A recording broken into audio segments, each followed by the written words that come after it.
Hello! Welcome in, everybody! We've got Crete Viewer Games, my favorite division from OSL. How could it not be? AnthonyMalum, Tez in production, and Jmac with me. How fun is that? Jmac, hello! Yo, what's up, man? So excited we're finally doing this. Yeah, I think it's been a long time coming, honestly. It's one of those things that like people have probably been talking about a little bit, wondering what's going on, but figure we might as well just jump in and have a little bit of fun. I think we're going to have a great time. I'm excited for you to get to see the Crete players from OSL. I know you're familiar with a lot of the amateur scene, but Crete is that division. They're those players. I'm very excited for it.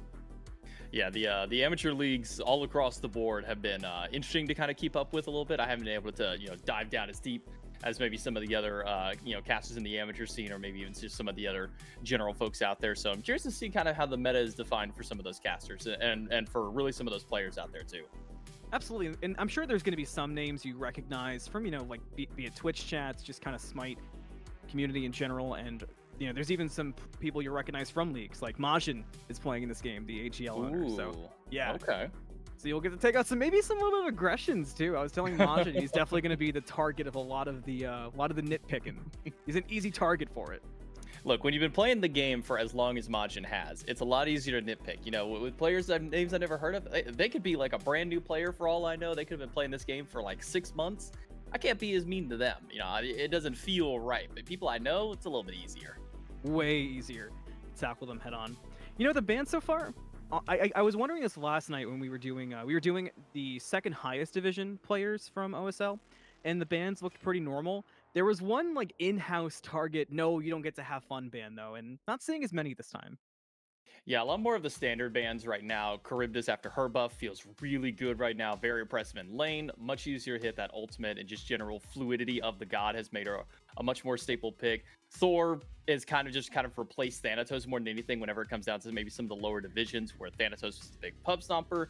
You get a lot of similarities now with Thor with how much damage she can do in safety. And Terra, I don't know how this god keeps getting buffed, but Terra is just an actual monster in a good player's hands. Maybe it's the lower skill players aren't maybe as familiar on how to play her, but the top end players have really shown why she deserves probably a top pick, top ban, probably should never be allowed in a game. And then Olarun and Lancelot both make a lot of sense as well. Olarun with his recent buff to getting up to 100% crit if he so chooses to build that path has just made it so devastating to really fight him in lane. I love all these changes of just making a change just to see how it is and getting to give a character some kind of new feel, even if it's not fully new life. Like you mentioned the Charybdis. I've seen more Charybdis in the last 3 days than I have in the last 6 months, and it's been great to see. Plus, she's performing decent. Yeah, she's been doing pretty well. Just a solid boxer all around, easy wave clear, kind of on par with Izanami and Rom with how they're able to kind of clear the wave out there, but on a much safer bit, including her safety just in general by now her third ability being able to grant CC immunity, so you can't be canceled out of it anymore.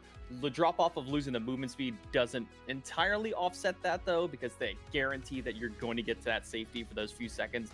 Just makes it that much better. Top pick Agni, not quite what I was expecting. While Agni I think is a strong mage right now, I've been seeing a lot of mages that can kind of build maybe a little bit tankier. We've been seeing Sigil kind of pop itself back in the meta and rear its head in through. But Agni always kind of a safe pick. I don't think there's ever really a time where I would say that Agni is bad.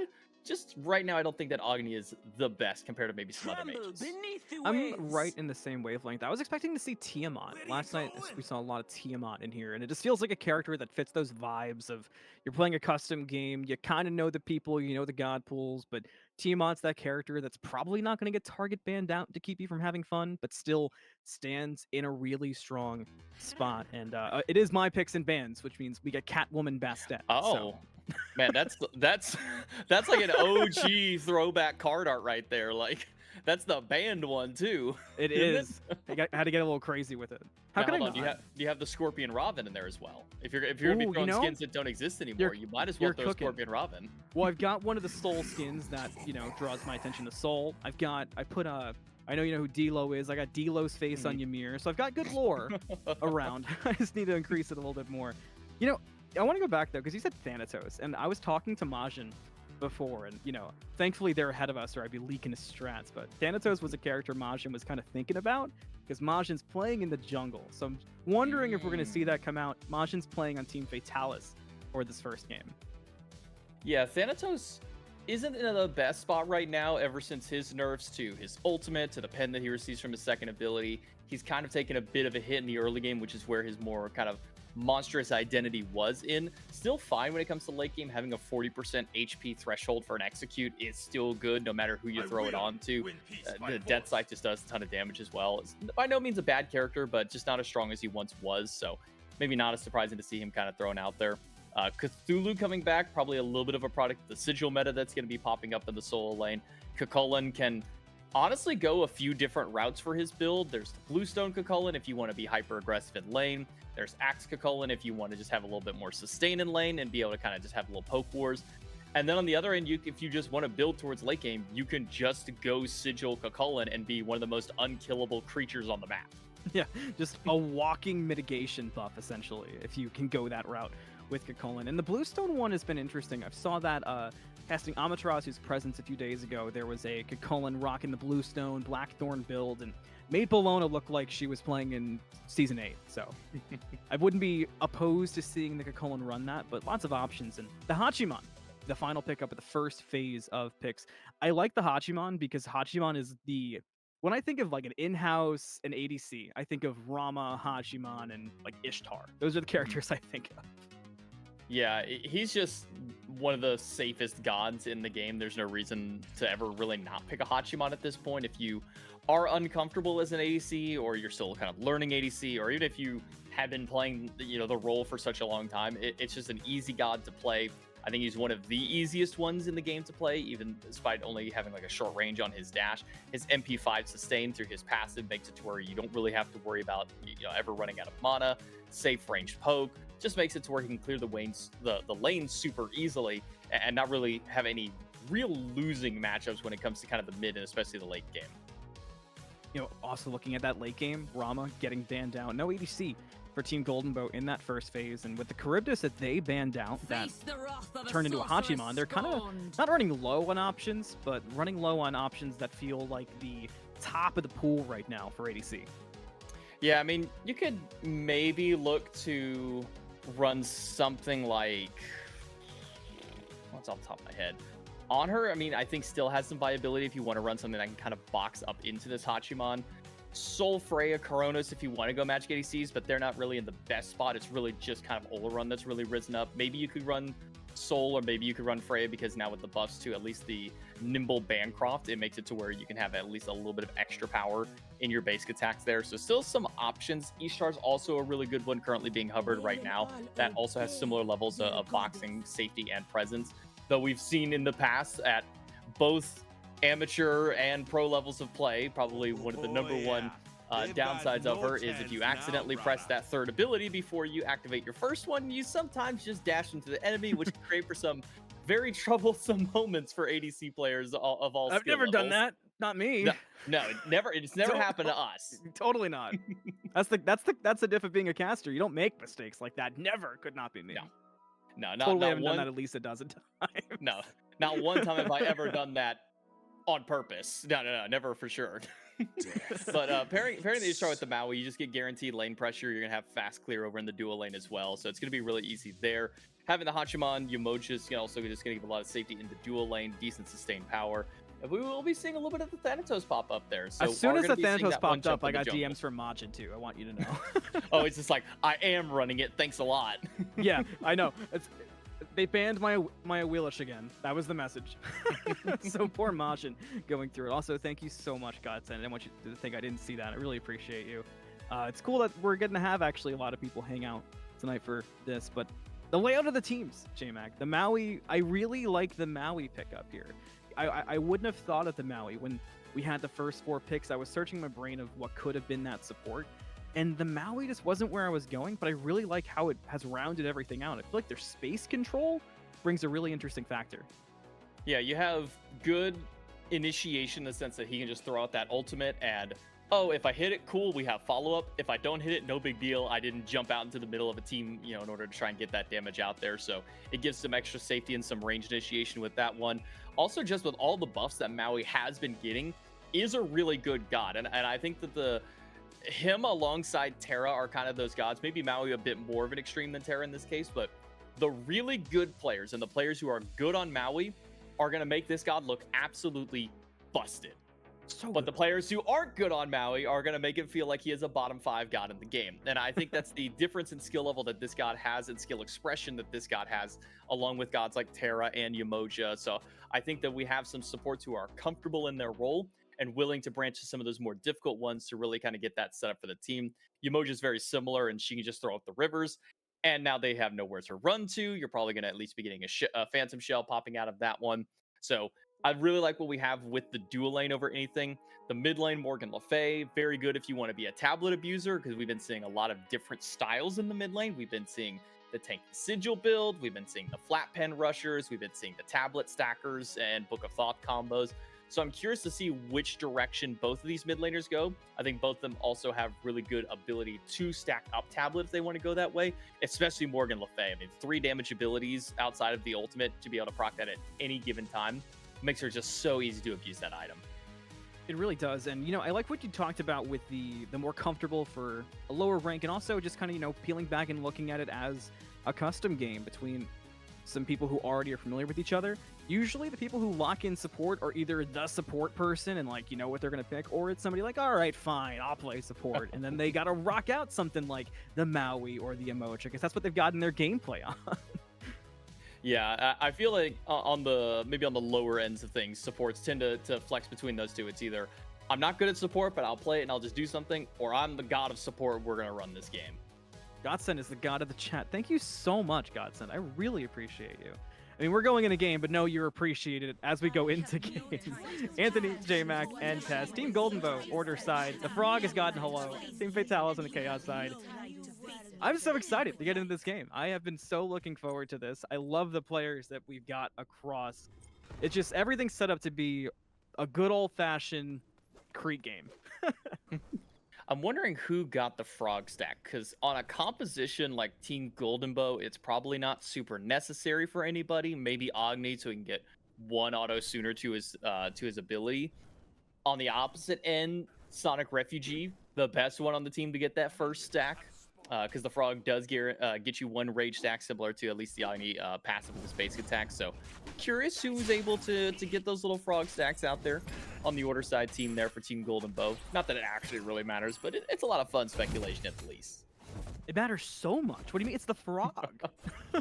It is the frog, and he might be the most important thing on the map right now, next to the guy peeking out. I have never noticed that the dude is just peeking over the wall like that in the duel lane.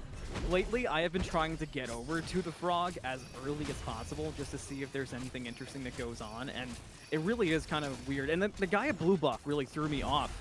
Emoji, back up a little bit. Stooms likes to play aggressive, and Cat seems to be interested in the same thing, but already 2 jungles on the way. Yeah, junglers, it'll be the Thanatos getting there first, like immediately behind the Bastet. Dangerous waters for the Emoji, though. The blink right past, but that's going to be the first miss. Scythe, those who are counting are quite happy. The dive under the tower does not go great for Giants. Onto the Emoji, so Maui might drop. Bastet has to get out. Now he drops. Now he drops to D's for 2 kills for Team Fatality. Almost a kill onto the Bastet, jumping greedily under the tier 1 tower. Took 2 tower shots trying to kill the Emoji, and that's still not enough, because look at what relic the Emoji goes.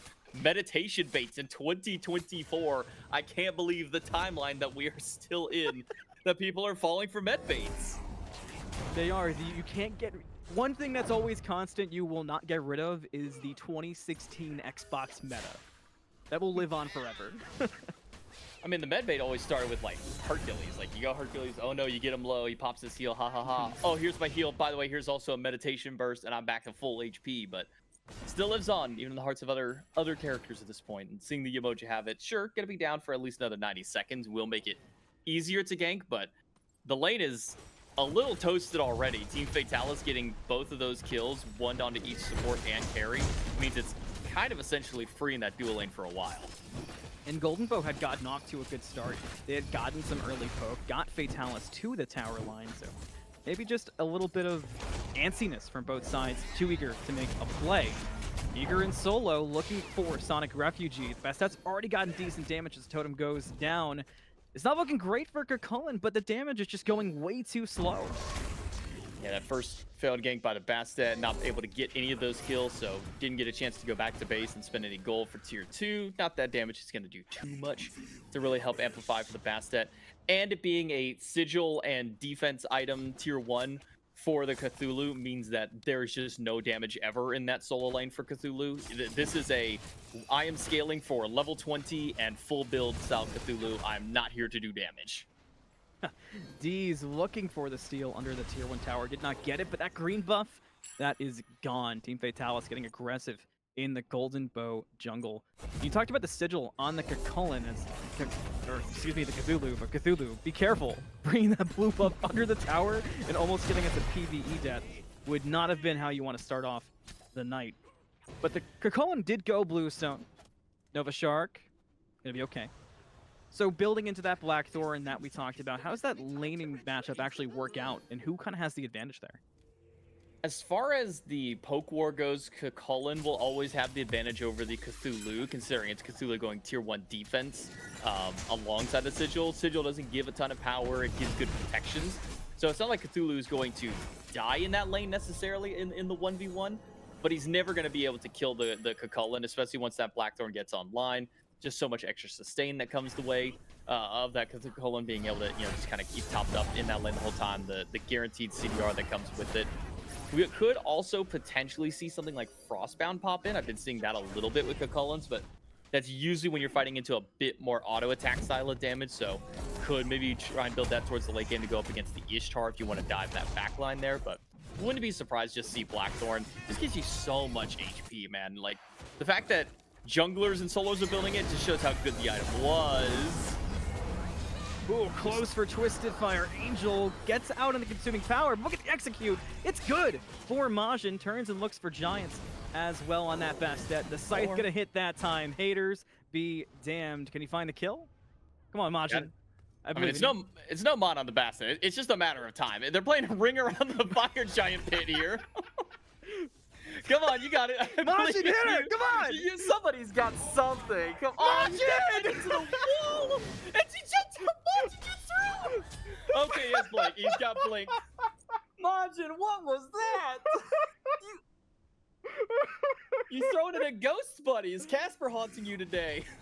Dude, well, thanks for joining me, JMac. It's been fun. This one. Oh my dog goodness. came to check up on me. He's wondering if I'm okay. Understandable. Wow. I can't believe the ring around the Fire Giant was actually that close to working. I mean, if Blink was down for Majin, the Bastet was gone.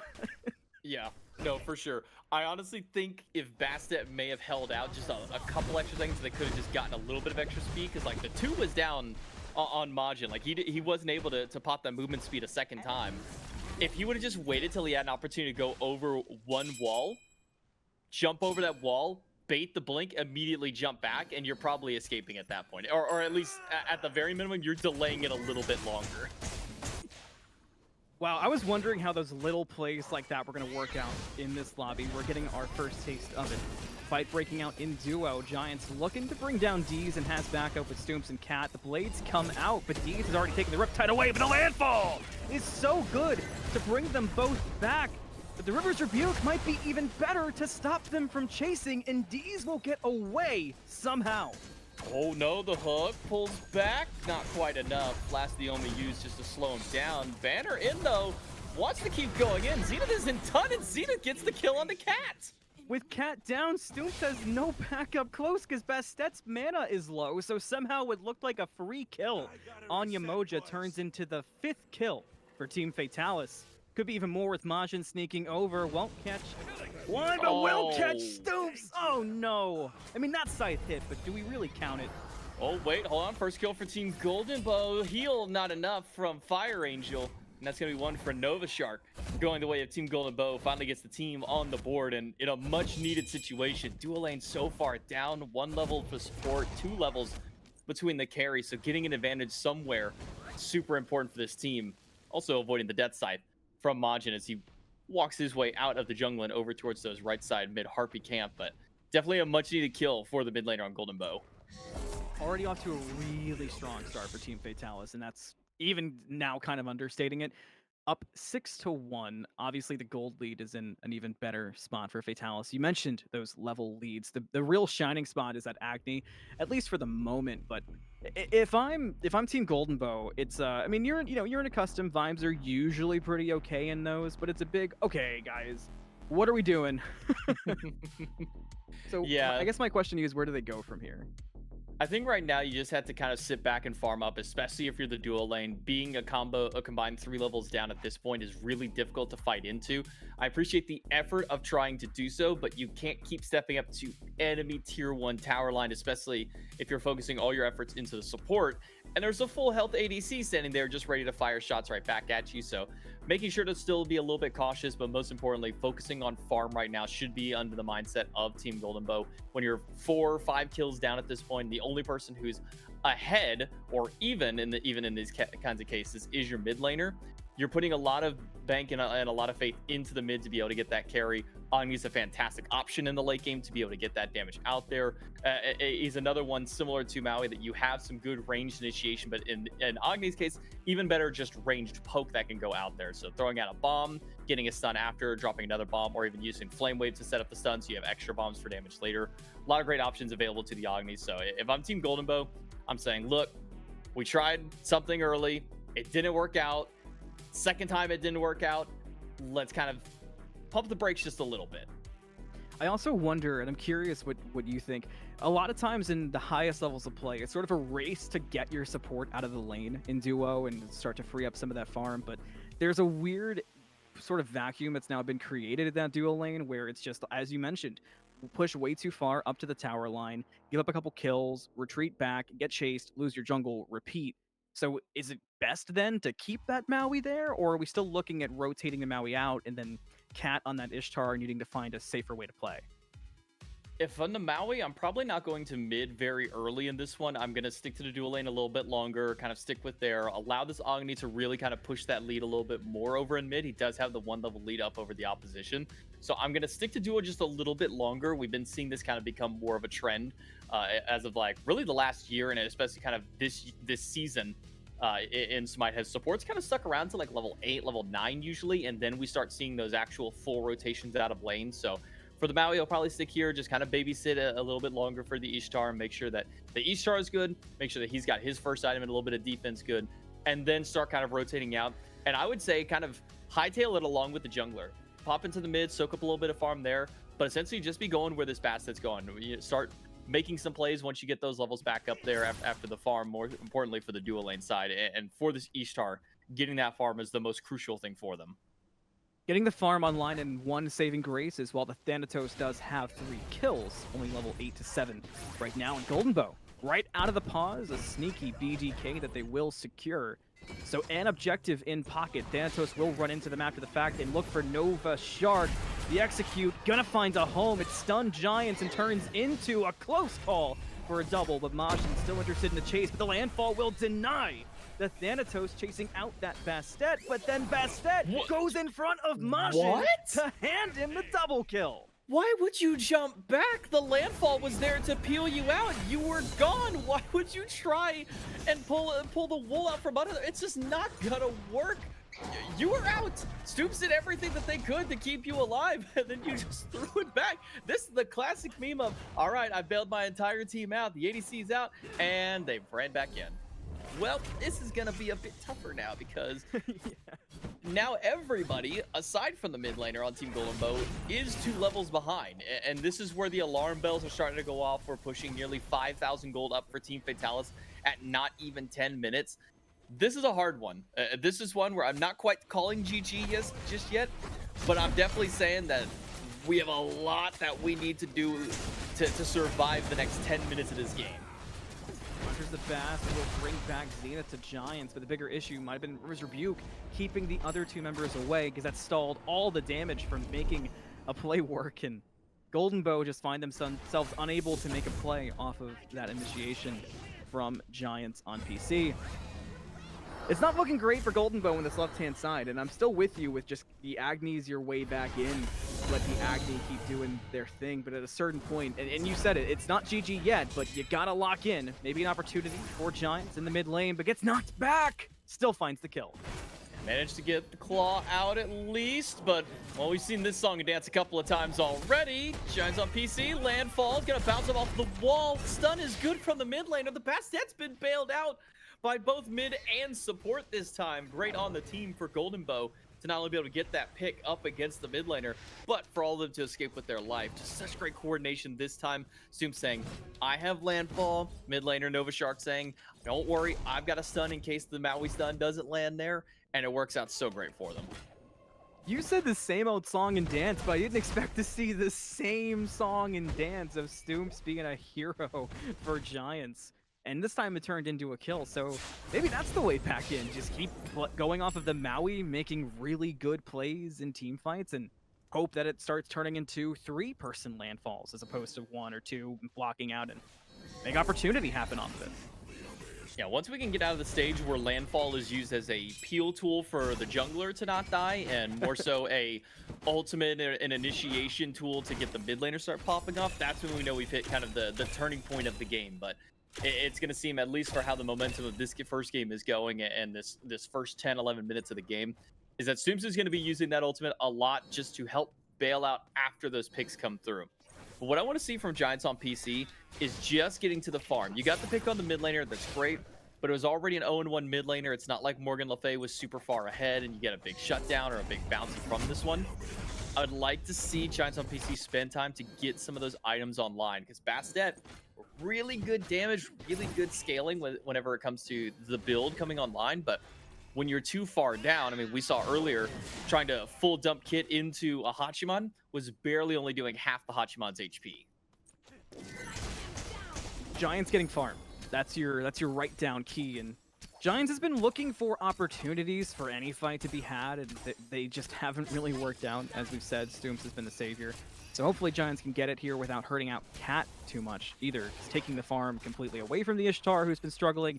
There's a conversation to be had there, but what's been consistent has certainly been Majin in the jungle as well. And you know, one thing interesting build-wise too, you mentioned getting those items online. No Blackthorns in sight aside from the one on Kukulkan that we expected.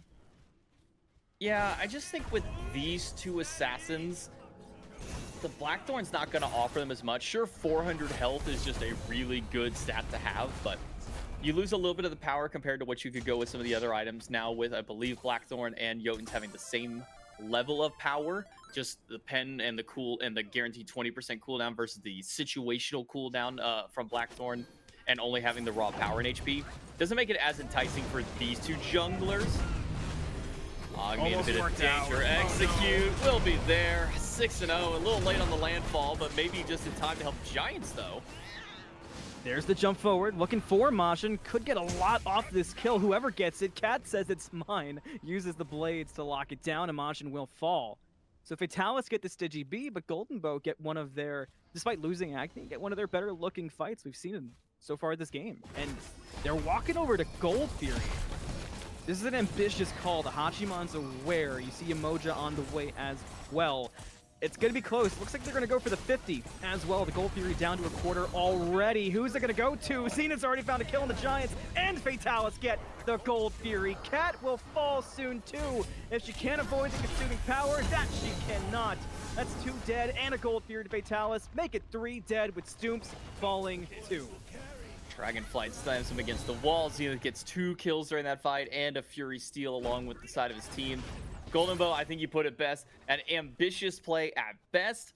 Maybe just not paying attention to exactly where the Hunter is on the map, because 3 of them walked over there. It was a level 10, a level 12, and a level 11.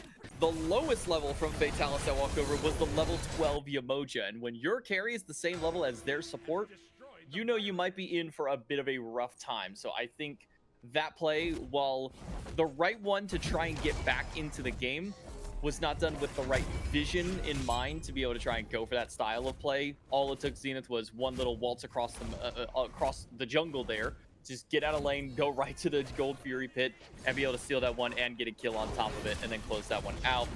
Giants on PC, half their health from a single dead sight, the stun from the Emoja. This is a fight I'm probably just running from. If you get a pick on the Emoja, it's good, but I don't necessarily know if that one's gonna happen.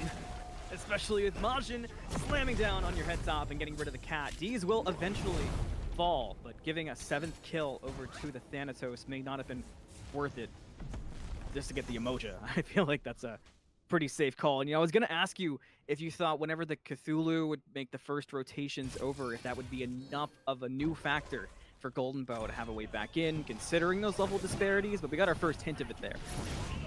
Yeah, the answer is no. It's a little too late for Ivory on the rotation over. If they wanted to go for Gold Fury, Ivory probably should have been there when they were going for the picks ahead of time, and then should have been like one of the first ones at the Fury, but instead he was rotating in late to the fight and late to the Fury at the point where by the time he's there, 2 of his teammates are dead, and the 3rd one is on their last legs at that point. Also, with the style of build that this Cthulhu has gone for, this is hardcore late game scaling. Being 2 items deep into the build with not a whole lot of protections to their name means that this could be a really squishy Cthulhu for about the next 10 minutes or so. Prophetic is good once you get it stacked up, but Prophetic out of solo lane when you're already behind is not the ideal call in my opinion. If you want double defense, get something like Stone of Bindings to get you some of that immediate. Heck, you could even just go for something like Cannoneers if you really want the immediate flat stats from it. Sure, you don't get the cool passive of it, but it's just not going to be super valuable for you Prophetic this early in when you're this far behind. It feels like that's the story for everybody on the side of Golden Bow. It's just we see what they're going for, but the angle just is not quite there. And you could even see it in the attempt there for grabbing a pick on Fatalis, as there were multiple members in mid. Cat could be left behind if any CC hits. Hachiman still lurking as well, but I don't know. This is a really tough one to kind of break down. I mean, like I said, these are all Crete players, and they actually OSL season is starting up soon, so we're close to scouting games for them. So this is for a lot of these players. It's kind of a it's for a fun. It's a custom game. You're getting casts and everything, but it's all right. Let me scope out my competition a bit, and Fatalis had to be feeling great. Yeah, I'm gonna say if I'm Majin at this point, you're 7-1.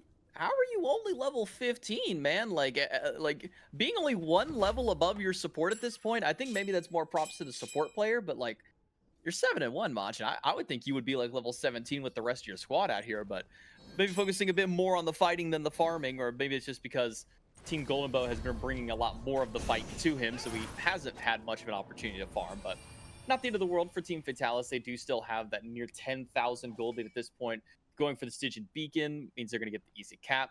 Fury is back up, and Golden Bow probably should not take this fight, considering all 5 are there versus just the 3 for their squad on Team Golden Bow. So wise them to back away from the Fury. Team Fatalis probably going to be able to take this one no problem. Yeah, it's a big time puffing of the chest for Team Fatalis right now on that Gold Fury, saying, come on, come try to get the Primal from us, see what you can do. Stoomps, the first one there with an interest. Giants will take the long way around. There's a landfall, brings back the Emoja, but that could be problematic with the Thanatos in the sky. But he does land on an Aegis, can't bring down Nova quite yet. The Rain Fire, not enough to survive. Majin gonna find one quickly and early. More importantly for Fatalis, they let go of the Primal. They want the fight, and they've already done so much damage. Look at those health bars for Golden Bow, dropping so fast. Giants barely able to get out, if at all. Majin trying to push through. D's will handle the Bastet. The Cthulhu knockup is enough to save Stoomps and Golden Bow on the retreat. I do like what Giants on PC did during that fight, recognizing that we can't kill them. We're probably not going to be able to survive this if we take it on a fair 1-on-1 or 5-on-5 style of fight. More than anything, we want them off this Fury. Giants on PC uses that Hunters of Bast to pull Zenith over the wall into the teleporter camp, just to make sure that they officially stop their DPS on Primal and reset it.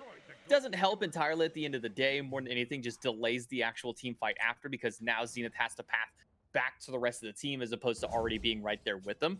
So it's small little micro plays like that that are keeping Team Golden Bow alive, and it's showing off at least a little bit of prowess between some of these different players.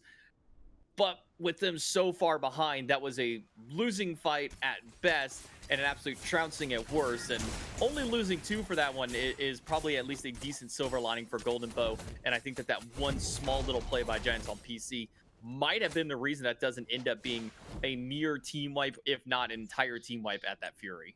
At least there's signs of hope. That's kind of the big thing for Team Golden Bow. I mean, you see how starved they are, and items is starting to become a problem too. In that last fight, they just aren't comparable in damage. I'm looking at Cat and ADC in particular, down an item and a half to Zenith on that Hachiman. And the 4 kills is a lot, but it's just been a strong farming game for Team Fatalis. I mean, you see the gold lead up to 12K now, coming up in 20 minutes. And they're making it work, and they're making it worth all these engagements that have gone well. Even if the Thanatos has been behind, at least the rest of them are finding the right areas to get ahead. But now the unfortunate part for Team Golden Bow is having to fight into a Compassion Yamoja already online for themselves. Dees are doing a great job of farming up level 16 on the Yamoja. Essentially unkillable at this point, having 20 stacks of Prophetic, maybe not the highest number they could have at this point. With the ranged ability to do damage on Yamoja makes it a bit easier to stack than some of the other Guardians in the game, but still a respectable number to have there. Will end up using those Riptides just to get poke and guarantee an extra stack there. Couple that alongside the Gauntlet of Thieves and that Lotus Sickle. Any healing that does come from this Yamoja is just going to make the team that much tankier and that much harder to kill. And in the response to it, we really only see 2 anti-heal options in this case. We see the Brawler's Beatstick from Giants. I like the early pickup of that one just for the flat values that you do get from the item. But then having that curse as well is just going to be so great in the relic slot there. Force Stumps is going to make it to where you do have the ability to kind of get that AoE anti-heal out there and that AoE shield break, which is going to be good into Dees. But those 2 are not quite enough for me. Giants are, I'm sorry, Nova Shark on the Agni. This is like the perfect time to right now just pick up that Divine Ruin, get that onto your team. You're one of the best applicators of it. Cat's having that upgraded Executioner will help out a bit as well with the Odysseus Bow, getting some of those procs there. But at this point, Cats isn't really able to stand their ground. I mean, Nova's the perfect player and the perfect character in this map right now on the Agni. Just throw out an Noxious Fume into the middle of a fight, drop a bomb down, and get those Divine Ruin procs kind of bouncing through. It especially synergizes well with the fact that Team Golden Bow are trying to keep their distance in these fights. They're looking for guerrilla tactics like we saw from Giants at the Gold Fury that almost worked. And, you know, Team Fatalis there with a minimal but apparent heat check on the Fire Giant. Honestly, they could probably at least start controlling that space and daring Golden Bow to step up. I mean, if you're Golden Bow, that's almost a fight you have to but can't take. It's definitely a catch-22, right? Yeah, this beacon is going to be not a fun one for Golden Bow if Fatalis stands their ground. The Bastet looping around for Giants might be good to try and get a fight going, but more than anything, just stealing farm that Team Fatalis doesn't really care about at this stage of the game. Green and purple buff, sure, it's good farm to have, but they're already level 20 for all of their carries and all of their big frontline in this case. So starting up this Fire Giant, Team Fatalis is essentially just begging Team Golden Bow to make the mistake of walking in. And I don't think Team Golden Bow should bite towards this hook. Maybe throw a landfall out there and try and steal Fire Giant, but I wouldn't commit any more than that.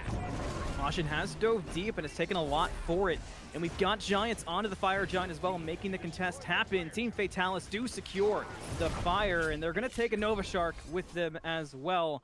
And just what Jmac said not to do, just to throw out one checker. That's a lot of blue real deep.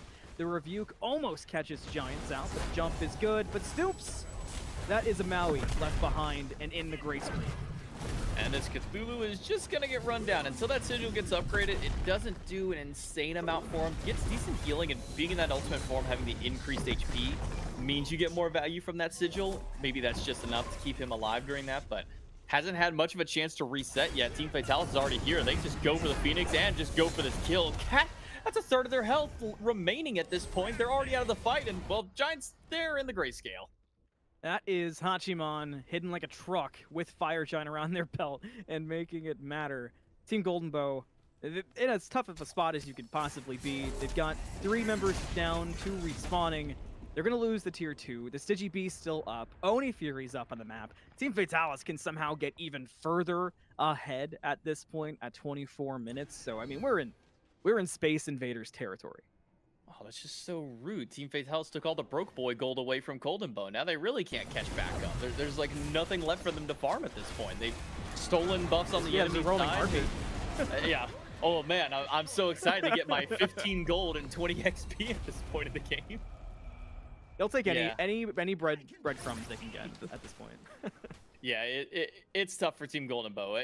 They're essentially at the point of the game where Team Fatalis has to throw in order to lose this one. I mean, they're 18,000 gold down, 24 minutes in. Nobody's even full build yet at this point. the XP difference is their only saving grace because you can't go beyond level 20. So Team Golden Bow can at least catch up in that regard to try and get to those 20s. But the fact that Zenith is already at 20, Twisted Fire Angel is already there, Majin and Sonic have hit it, and Deese is almost there. In fact, Deese might hit 20 before anybody else on Golden Bow.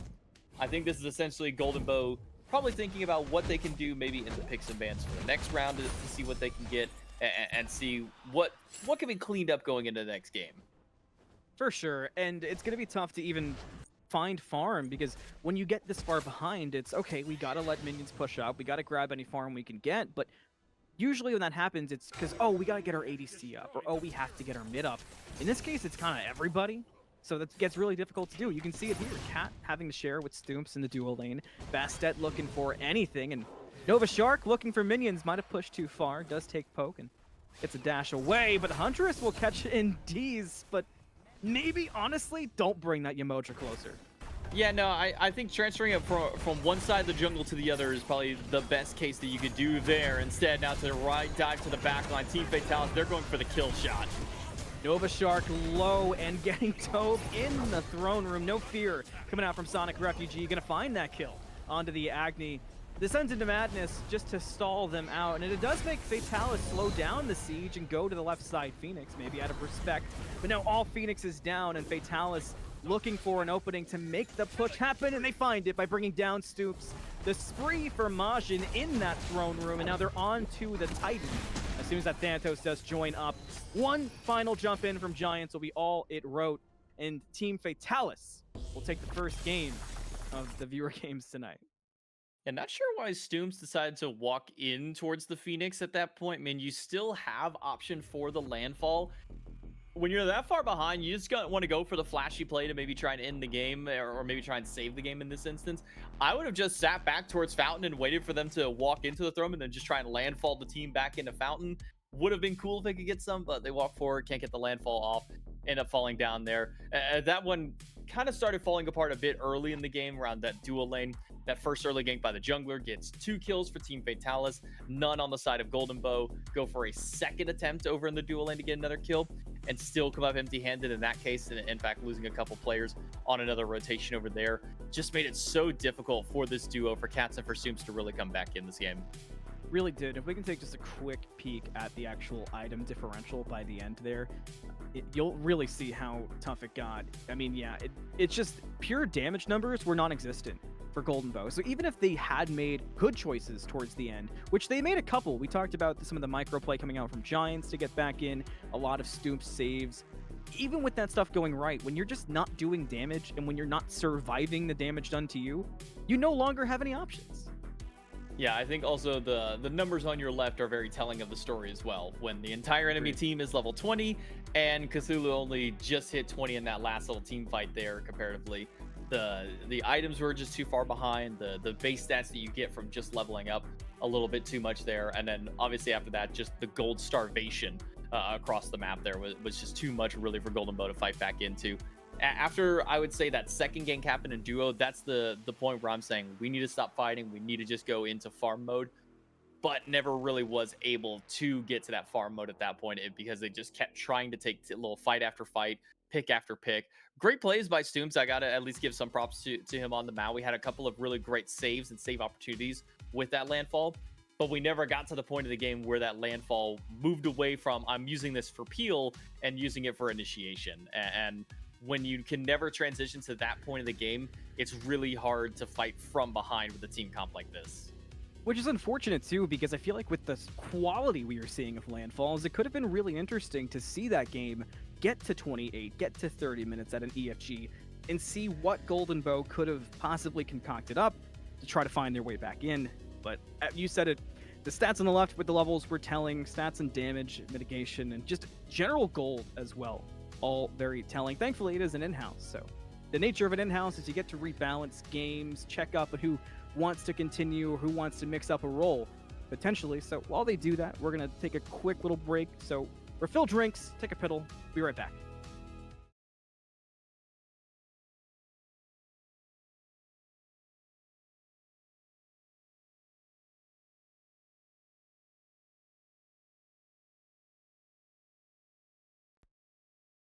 Hello, welcome back, everybody. Thanks for hanging out. We've got some team rebalancing done, some players swapping around, and hopefully a more exciting picks and bans of some new picks. I'm still Anthony. That's still Jmac. Tez is still pushing buttons. We were reminiscing on the break, but I'm ready to get back in and see what the changes are. Yeah, I'm excited to see how the roster swap a bit. Maybe some of the god selections as well. Maybe Majin doesn't get to play Thanatos again this time, and maybe we'll see 3 bans his direction. You know, get Thor, Thana, and a Wheelish, and kind of make him dig a little bit deeper into that god pool. And who knows? Maybe we'll see some new faces kind of pop up in the matches as well. Yeah, I agree completely. I I do wonder, because Majin, came in with that game plan. I got the DM about the Wheelish, we got the Thanatos, we got the ring around the Fire Giant wall. So there's nowhere to go but down for Majin, but Majin's still good. So I'm wondering, like you said, deeper in the God pool, what we're actually going to see. Because there's a lot that, I feel like the meta is a little more flexible right now than people are giving it credit for. Yeah, there's a lot that you can play. I think that right now maybe mid is kind of the more strict area that there are. There aren't as many mages that are quite as strong. Assassins, hunters can still kind of be played there, but a lot of your power and a lot of like where you want to get those big wins are going to be coming more so from your jungler at this point. Your ADC, your soul laner is going to have that real big pop off. Mid probably one of the least impactful roles at the current time, given how the meta has kind of shifted itself up. Now maybe with Blackthorn being a little bit weaker, you can kind of see the mid laners do a little bit better. So now that they're not fighting into 400 HP junglers all the time. So it's a little bit easier of a time for the mid laner, but I am maybe more curious to see if we'll see some duality picked up this one. Duality now with its buff might just be one of the best items in the game for like any physical damage dealer, just because it gives you your 100% of your basic attack power is still just a basic attack, but now it adds 25% extra damage as ability damage. So you're doing 125% damage and can get those procs on there. This also does work with Hydras and crit. So if you get a crit or a Hydra proc with that duality, they all stack together, meaning that duality can hit some pretty high numbers. It's funny. I was just thinking as you started talking with duality, we didn't see any real new items in the previous game. And a lot of that was not talking about items because there was just way too much going on. But I feel like in lower level competitive, when you actually get into the meat and potatoes of competitive, people have the builds they're comfortable with. Picking up a newer item can sometimes be a little, I don't know if intimidating is the right word, but you just don't want to go against the grain of what you know and what you feel confident in. Yeah, and if there's any doubters as to maybe why you should pick up duality, I'll give a little bit of baseline. I already kind of talked about how cool his passive is, that stacks alongside of Hydras and along with crit. That makes it to where you don't need the item proc effects for it to be a good item, because it's essentially just an extra Hydras on maybe like, the 3-second cooldown is maybe where people are going, oh, but it's only somewhat situational. But getting an extra just free Hydra proc essentially every 3 autos is really good. But the big thing is, it's the highest damage item for a physical character, for any physical right now. It's 55 physical power. That's higher than Jotun's, higher than Transcendence. It's higher than your Soul Leader. It's the best single power physical item that you can get right now. So there's really no reason not to. I mean, sure, you don't get Pen or you don't get Lifesteal, but the extra amplified damage that you get along with it, even if you only go a single procking item or no procking item like Bluestone or Heartseeker, you're still getting a lot of value from the item just in its base stats alone. So insane. I remember back when like old Heartseeker was that high and people overlooked it, but nowadays that power is so rare, but like you said, underrated item. I'm hoping we get to see it more the further we get into this season. But looking at the bans and the picks we've seen come across, that Thanatos, it did go. You were on the money and it's understandable, but the Thor got left open from the bans, not picked up so far. My team Golden Bow, which is where Majin is. So I'm curious if the Thor will go in these first 6 picks. We do have the Charybdis locked in, though. One thing that got banned away last game, but it's made its way through this time. So that one will make it a pretty easy dual lane over there. Charybdis, again, very safe, has a lot of great poke, very easy wave clear, and the buff to her ultimate truly did make it feel like an actual ultimate in the game, and not just a 6-second CC immunity runaway button now. So you actually do get a little bit more value from this style of pick. So like seeing the Charybdis, I think no matter what you pair it with in the dual lane, it's just going to be an absolute monster of a pick. The Agni getting run back, but on the other side, I'm not gonna lie, those roster swaps, there were a couple, so they have slipped my mind, but the Agni was on the side of Team Golden Bow, so I'm curious if that was the mids were one of the ones that switched. I know we had a player drop out and Bops come in. So I'm curious who gets shuffled around where. But the Agni, good on either team. And for Fatalis, who was the team that got the worst end of game number 1, a good vibe change to have the Agni around dropping rain fires. Yeah, it's going to be nice. You have good follow-up on the Kukulkan as well. We didn't get to see too much of the Kukulkan in the previous game. It was kind of stuck over in solo lane while the rest of his team was just kind of owning across the map. So maybe we'll get to see the actual, Kukulkan gameplay pop in this time around, get some good follow-up, get a blink ultimate, and you've got somebody to instantly get some damage right after with the Agni, the Charybdis as well. It's just some great follow-up there. So I'm curious to see where the rest of Team Fatalis goes with their roster as we get into the second wave of bans. The Tiamat taken away makes a lot of sense. She's kind of risen up into prominence now, being able to have so many different ways that she's able to proc different ability or different item effects, things like the soul gem and whatnot. She's much easier to apply those kinds of things now. But more than anything, I think the tablet has kind of been the big build that we've been seeing for the Tiamat. Get a little bit of cooldown, then you just go into tablet, breastplate of valor, book of thoth, soul reaver, and then fill in whatever 5th item you want, whether that be like a Charon's coin, an obsidian shard, or whatever it may be. Just makes it so threatening for that god and just so easy to apply damage. That Tiamat, I was really looking forward to seeing. A little miffed it got banned. I'm not gonna lie to you. We talked about it so much in game 1, and it was one of the things where I kept thinking in my brain, I was like, we're gonna get the Tiamat this game, but not the case.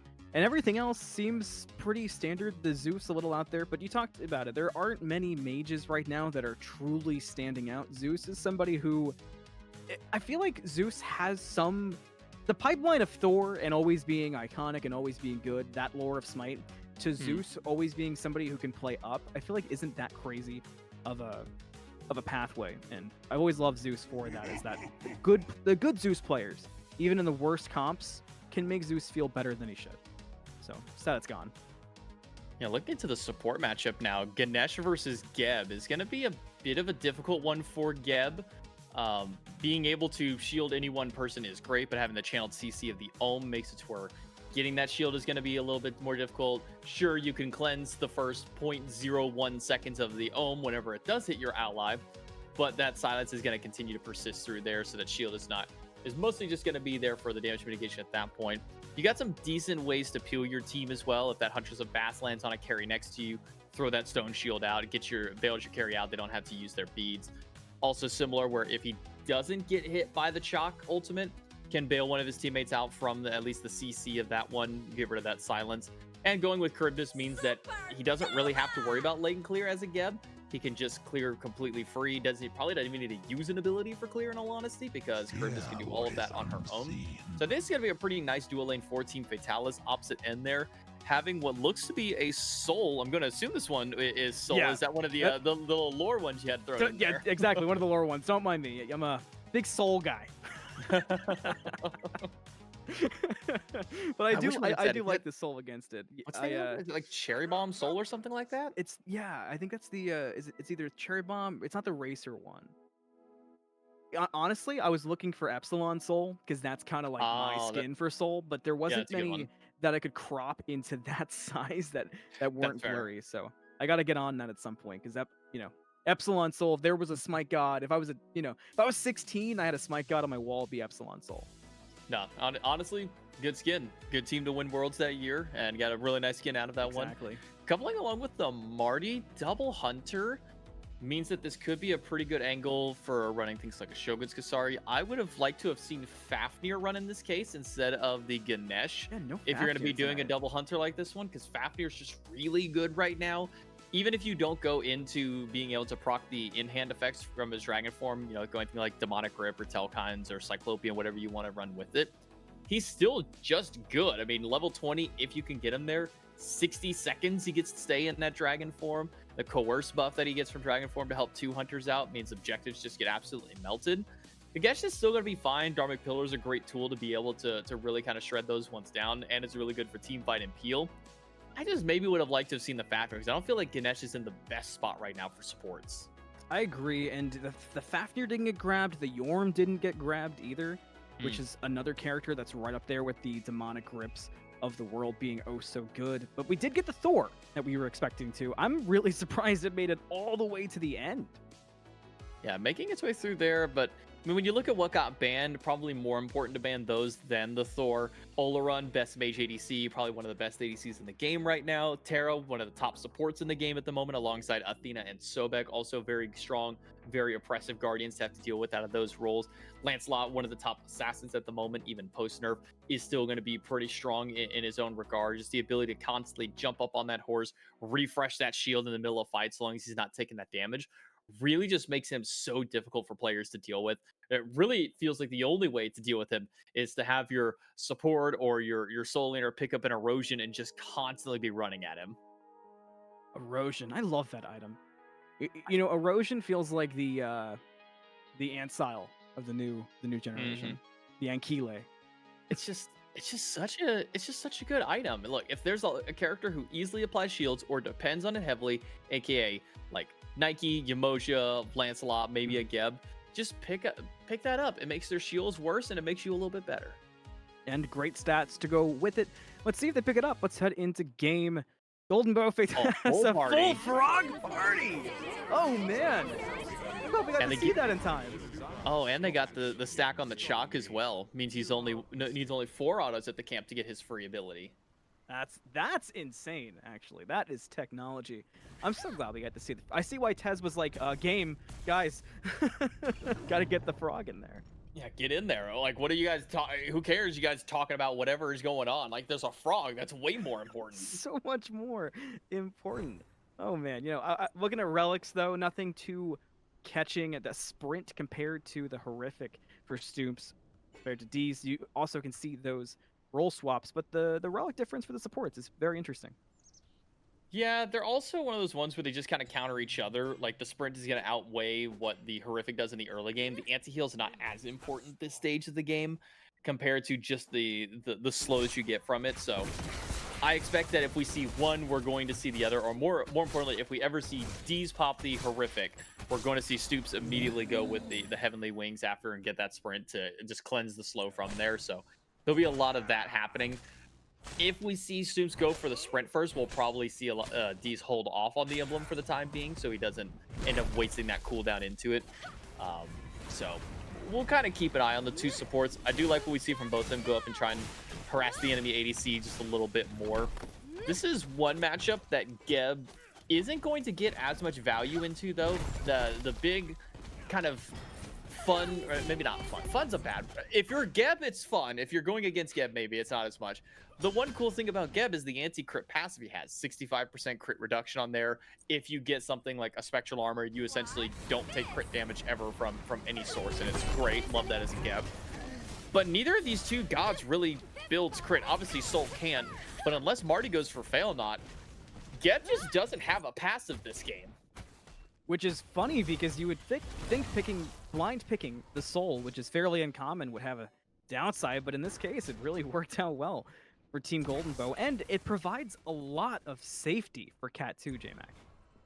I think safety is kind of the big thing that we need to see in the dual lane this time. Stoops on the Ganesh is going to have a really strong peel. The silence, the knockup are going to be great. Dharmic Pillars once they're online. And also somewhat decent initiation. Throwing Dharmic Pillars out just to get damage out there is never a bad idea because of that slow applied on that first tick of the Dharmic Pillar walking through the ropes of it. So decent ranged initiation in this case, and will have decent follow-up. If you can catch somebody with that remove obstacle on top of the Supernova, a lot of damage stack up for Cat and whoever else can get that damage out there. So like this dual lane a bit more from Golden Bow, but don't like the torrents in there from Bops. Oh, the wall's real good too from Giants, trying to make up for the previous game. Bops will draw one away. You see the Y split, but Bop's not going to go to it, just going to take him on a journey, which may have honestly secured the end here for Bops. Can't get the dash off this time. There it is. Wait, how did that work? No, he literally just did the same thing he did like 5 seconds ago, but actually teleported this time. Why'd they both run? I was gonna applaud Ivory for what they had done during that play, which was, we're probably gonna kill this guy. I'm gonna go ahead, kill the wave, deny any of the farm over his direction so that if he dies, he also doesn't get minion wave.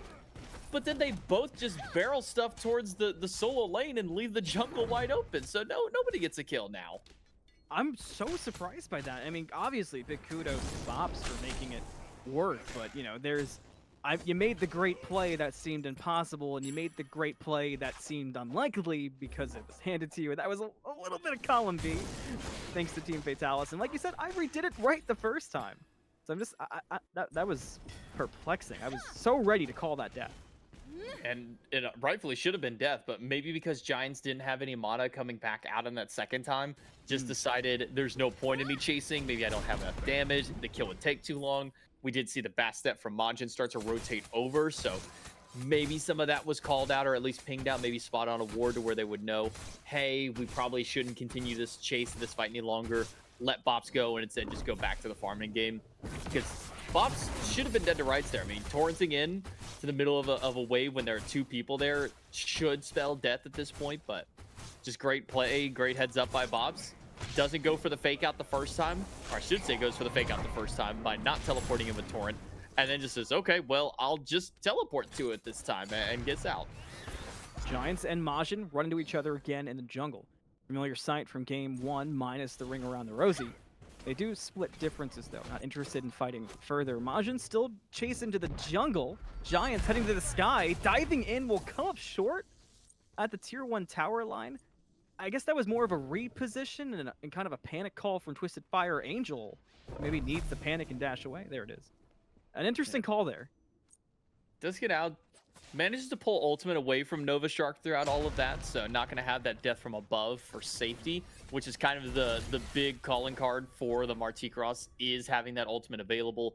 Made him so difficult to fight into and to fight against at any point, just because having that ability to go into the sky, not something that Giants has now. Good wall, burns beats from Majin, but Giants again has no mana. Majin could just chase this one out. And willing to chase it all the way to the Phoenix and go for it, but the Gep shield is real good. Too good for Majin to dive any further. The jump away will luckily be in time for all the Bastet and Majin fans out there, but still no first blood. 5 minutes in, despite now 2 seemingly right there in front of you opportunities. Curious how many points Deez has in Stone Shield at this point, because typically as a support player, you want to level your damage first, because your damage is your most important. But Geb is one of those rare exceptions, especially with having a Charybdis where you don't need to. So having 3 points in shield does give a very hefty amount of HP to your teammates for situations like that. So I don't hate it on Geb. He's one of the few supports that I'm fine not going more heavily into my damage options first off, and it's specifically just because of what he's playing with in lane with the Charybdis. So going for a bit more safety option is able to bail his teammate out that time. I really like it too. It speaks to Deez, a player I have gotten cast a lot in a lot of these lower divisions around the amateur scene, but somebody who always tends to be solid. You know, it's hard to find consistency at lower levels of competitive play, I think is the biggest key word, but Deez does it. See if Giants can find any impact plays here with the ultimate. It did get a stun across, but the damage is lacking, and Deez needs that shield, but not dead yet. Does go down. First blood for Team Golden Bow. Could be a second blood too with Majin diving in on Twisted Fire. Angel turns attention to Giants, who's getting hit, but not down quite yet. Will get the hammer, but look who's waiting, but he didn't know. Pops didn't know. Oh no! Pops didn't catch it. Giants is gonna get out. Wait, he's actually just gonna get out. They just left him to do his own thing. Wait, don't. Were you just back, Giants? Nobody's there. Just head back to base. You've made it. You snaked your way through the jungle. Man. You somehow have lived through all of it. I saw that chalk on the map walking towards Giants. Again, another instance of me being ready to just say, okay, they're dead, but it's just not happening in this game. I mean, 7 minutes, finally a kill on the board, but what a wild ride to get here already. Bob's taking a bit. Ooh, push off the mark there by Ivory. It's okay. Happens to the best of us sometimes. Do want to point out, at least towards Nova Shark in the build, has that duality first slot. Not what I would consider maybe the first slot item, but does give you, again, a lot of physical power, 55 to its name. The attack speed is nice. And then that extra proc that on that in hand. For Marty, I don't know entirely how that one pans out, because he does have his auto split between. Watch the fast use. Jump in by Majin. There's the Stone Shield again, man. This is why Geb's annoying. This is why I love and hate Geb players, man. Is they're so good at what they do that it's so annoying to fight them. No fear either. Right to the green buff. Knows that Zenith is there on that Charybdis to make the invade. Majin down low, but not quite dead. A common theme in this game. Cat rotates over. instantly into the Disapparate, holding on to Supernova. Maybe trying to keep up with the Whirlpool, but it wasn't there. Dharmic down, didn't catch D's. Now the Geb runs away, gets the knock up. Supernova's not gonna hit! Will the survivability continue? No! Not this time. Majin able to get over and get the kill, but now there's an Agni here too. Rainfire onto Stoops. There's the second. Is there a burn? No, it's not enough. It's not quite enough. 2 opportunities for a kill for Fire Angel, but neither of them gonna happen. Instead, it's Giant Zombie. He clotheslines him from the sky, pulls him right down into the tier 1 tower, and Team Fatalis finally on the board. Wow, Giants. Okay. Blood in the eyes, no fear, and it works out. Finally, a death, just not the way we expected it. 2-1 for Team Golden Bow. This game's already a totally different. You want to talk about vibes? This is a new game. I mean, we can wipe the score off the screen at this point. Let's just remove that off the screen real quick. We're in a whole new territory. This is a new ball game right now. 9 minutes in, it's a much better position for Team Golden Bow this time. The roster swap arounds really did kind of help things out and bounce them out more, because this time, last game, we're sitting at 4,000 or 5,000 gold up for Team Fatalis this time. Yeah, it was 842 in the previous game. 5K and it was dead even at this point, like maybe a couple hundred gold separating these two. That's crazy. And the XP difference, I mean, we're seeing a lot of that. You can see it fluctuate back and forth from kills. See, there's more kills to be had at this BDK. Fatalis is here first, but they're lightly doing it. There's the rotation from the Chalk. There's an interest for Fatalis, but everyone's split around. Nobody's called a target yet. The first one is Nova Shark. Instantly, it's AC 130 time, and D's going low. The Cataclysm, the rollout, later! D's, no interest whatsoever. Might even go back in for the shield. Left side of the map, Majin in trouble too. Right side, everyone's in trouble. Who will go down? Might be Stoops. The dash not good, but Giants cleans up one on the left, and Twisted Fire Angel cleaned up Stoops in front of us. What a... D's again, Jmac. It's a battle on 2 fronts, and Deez is the ringleader right now for Team Fatalis. The fact that he's able to snake his way out of all of these deaths, still going down twice, is not a testament to how well Deez has been playing this Geb. The Cataclysm after, the knockup as soon as the stun ends, the guarantee that he gets his life out. And then just the follow-up from the rest of the team. Twisted Fire Angel and the Agni, perfect bomb stuns to help out. Giants with these dunks over on the opposite end of the map, really keeping everybody else busy. I mean, it was hard keeping up with what was going on in both battles just because it's constant action between these two teams. I'm surprised that we're only sitting 2 to 3 on the kill count right now, because it feels like we should have double, if not triple, the kills at this point. Absolutely. And you know, my experience of casting levels like this of player is that you usually get those bloodbaths that have 30 kills by 15 minutes. It's not an impossibility. I've seen it so many times, but just not this game. Just a different vibe. Giants to the sky, looking to engage in that solo lane. Who's the target though, if there is one? Waiting a while, and will land short. Not interested in making a fight happen, but maybe could have landed on Bops, since Team Fatalis is taking that fight anyway. Now the stun comes out, Giants down low, Majin with the jump, it's good, it's beads out from Giants, so maybe he could have saved it. If you need it, we'll go down to Majin. A weird fight, but it does eat up the kills. And the one time when Deez is needed, he's not there to help out and bail out the Thor. But still, strong play by Team Golden Bow. Majin actually almost catching Giants on landing from the ultimate throughout that Huntress of Bass inside the tier 1 tower, but just slightly off the prediction of where Giants was going to land, so didn't get the pull under. Still gets the kill at the end. And maybe the one time where you don't want Ivory to land the push on the enemy was in a situation like that, because it does push Majin and Bops closer to Giants, who is just trying to bail out of the fight. But it's all right, because Ivory makes up for it by getting a kill on the opposite end.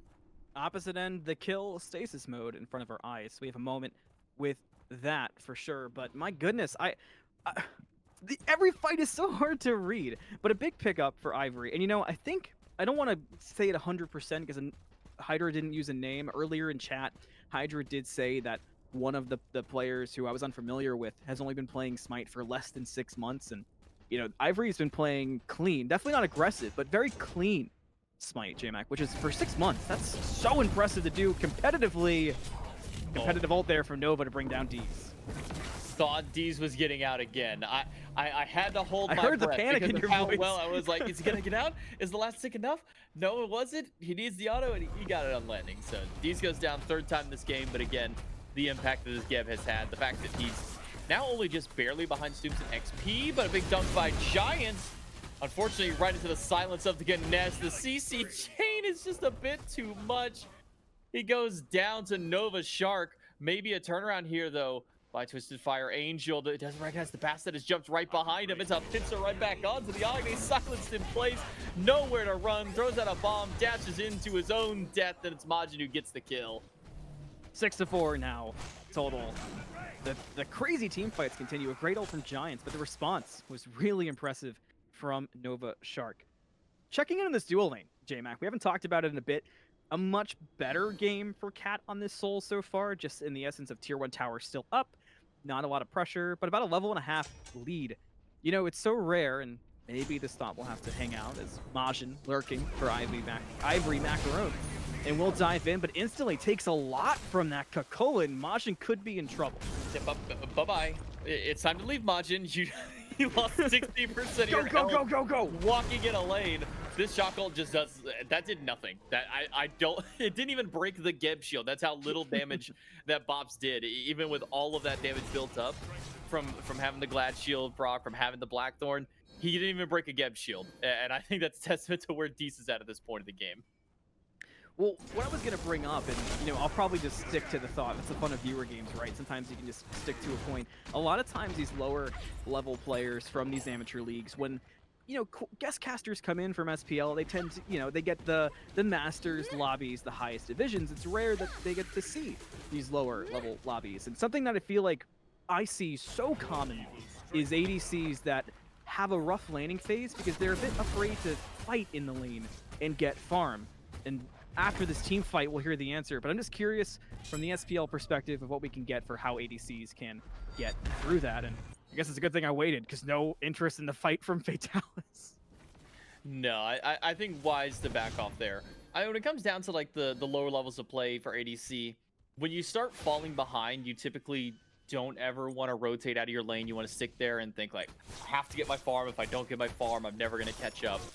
But there are moments where you can try and catch your opponent off guard. If you're seeing that Charybdis is pushing all the way up to near tier 2 tower, you can call for your jungler, come over, try and see if they can get a gank off and try and like maybe burn a relic away. Takes a little bit of the safety away from them. But also as a moment where if they're just far enough up and you're just close enough up on your lane towards, say, let's say Gold Fury, or if you're wanting to go back in and maybe get set up for Pyromancer, you have opportunities to make rotations. And while it seems counterintuitive to when you're behind, you want farm. Well, that's a death there by Deez. Nothing you can do there, unfortunate. 3 people just to stop him. The Cataclysm was cute. Yeah, it was nice. Unfortunately, it just doesn't do anything when, you know, one of the things you're fighting is literally not even touching the ground at that point. Yeah, but I think for the ADCs, sitting in lane and farming is a right call, but you don't want to purely dedicate to 100% farm. Just like you don't want to throw your life just to get a runic bomb. I'm not sure why Stoops was even walking up there. Giants still in Sky will take the guess in the bush. The guess is good, but the bead stopped it, but just for a moment. Giants will eventually find that kill. Majin here, they're both low. Damage good on the Twisted Fire Angel, and Majin clears the danger zone of the Rainfire quick enough. Giants coming back in the bush. Majin seems present of it. We'll throw a cat in, just to make sure. Giants will back off the warnings of the cat. Yeah, unfortunately, the grass does not work for you. This isn't Smite 2 yet. The stealth. You seem to think it, right? Yeah, stealth pushes don't affect the enemy team. It's only the allies of the Marti Cross. So Giants just kind of standing there looking a little silly. I was waiting.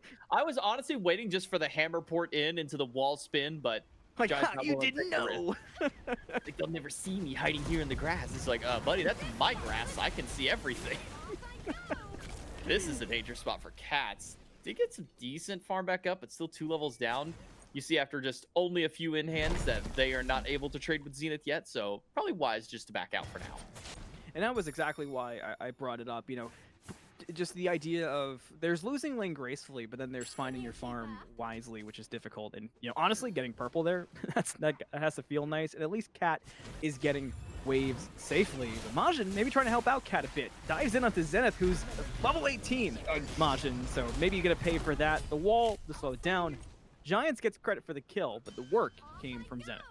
Yeah, Giants ulted into a different city and had to kind of teleport back to help out the team there. Not sure where that one was going. Still got the kill at the end, so can't get too upset for it there. But accuracy, maybe the first one of this game, I would say, really off the mark there by Giants. The previous one over in solo lane that missed, just didn't have the range for it that time. Just kind of overshoots, maybe overestimating where Majin might be either jumping back to or jumping towards for safety. Yagni steps forward, but now with the rain fire, or I'm sorry, with the death above down. Well, and you know, let's just throw the rain fires in there, at least from the mid laner. Fire Angel able to get that damage off, takes down Nova Shark. 40 seconds on respawn. And without that damage means it's really hard for Golden Bow to contest an objective. I'd love to see Fatalis just beeline it to the Gold Fury at this point. Looks like that might just be the call. It's 8-8. It's 18 minutes. And the gold lead's only 4K, so why not grow it even further? The only contest is going to be Stoomps for the moment. And Giants to the sky to see who else might be coming. Actually looking for Stoomps.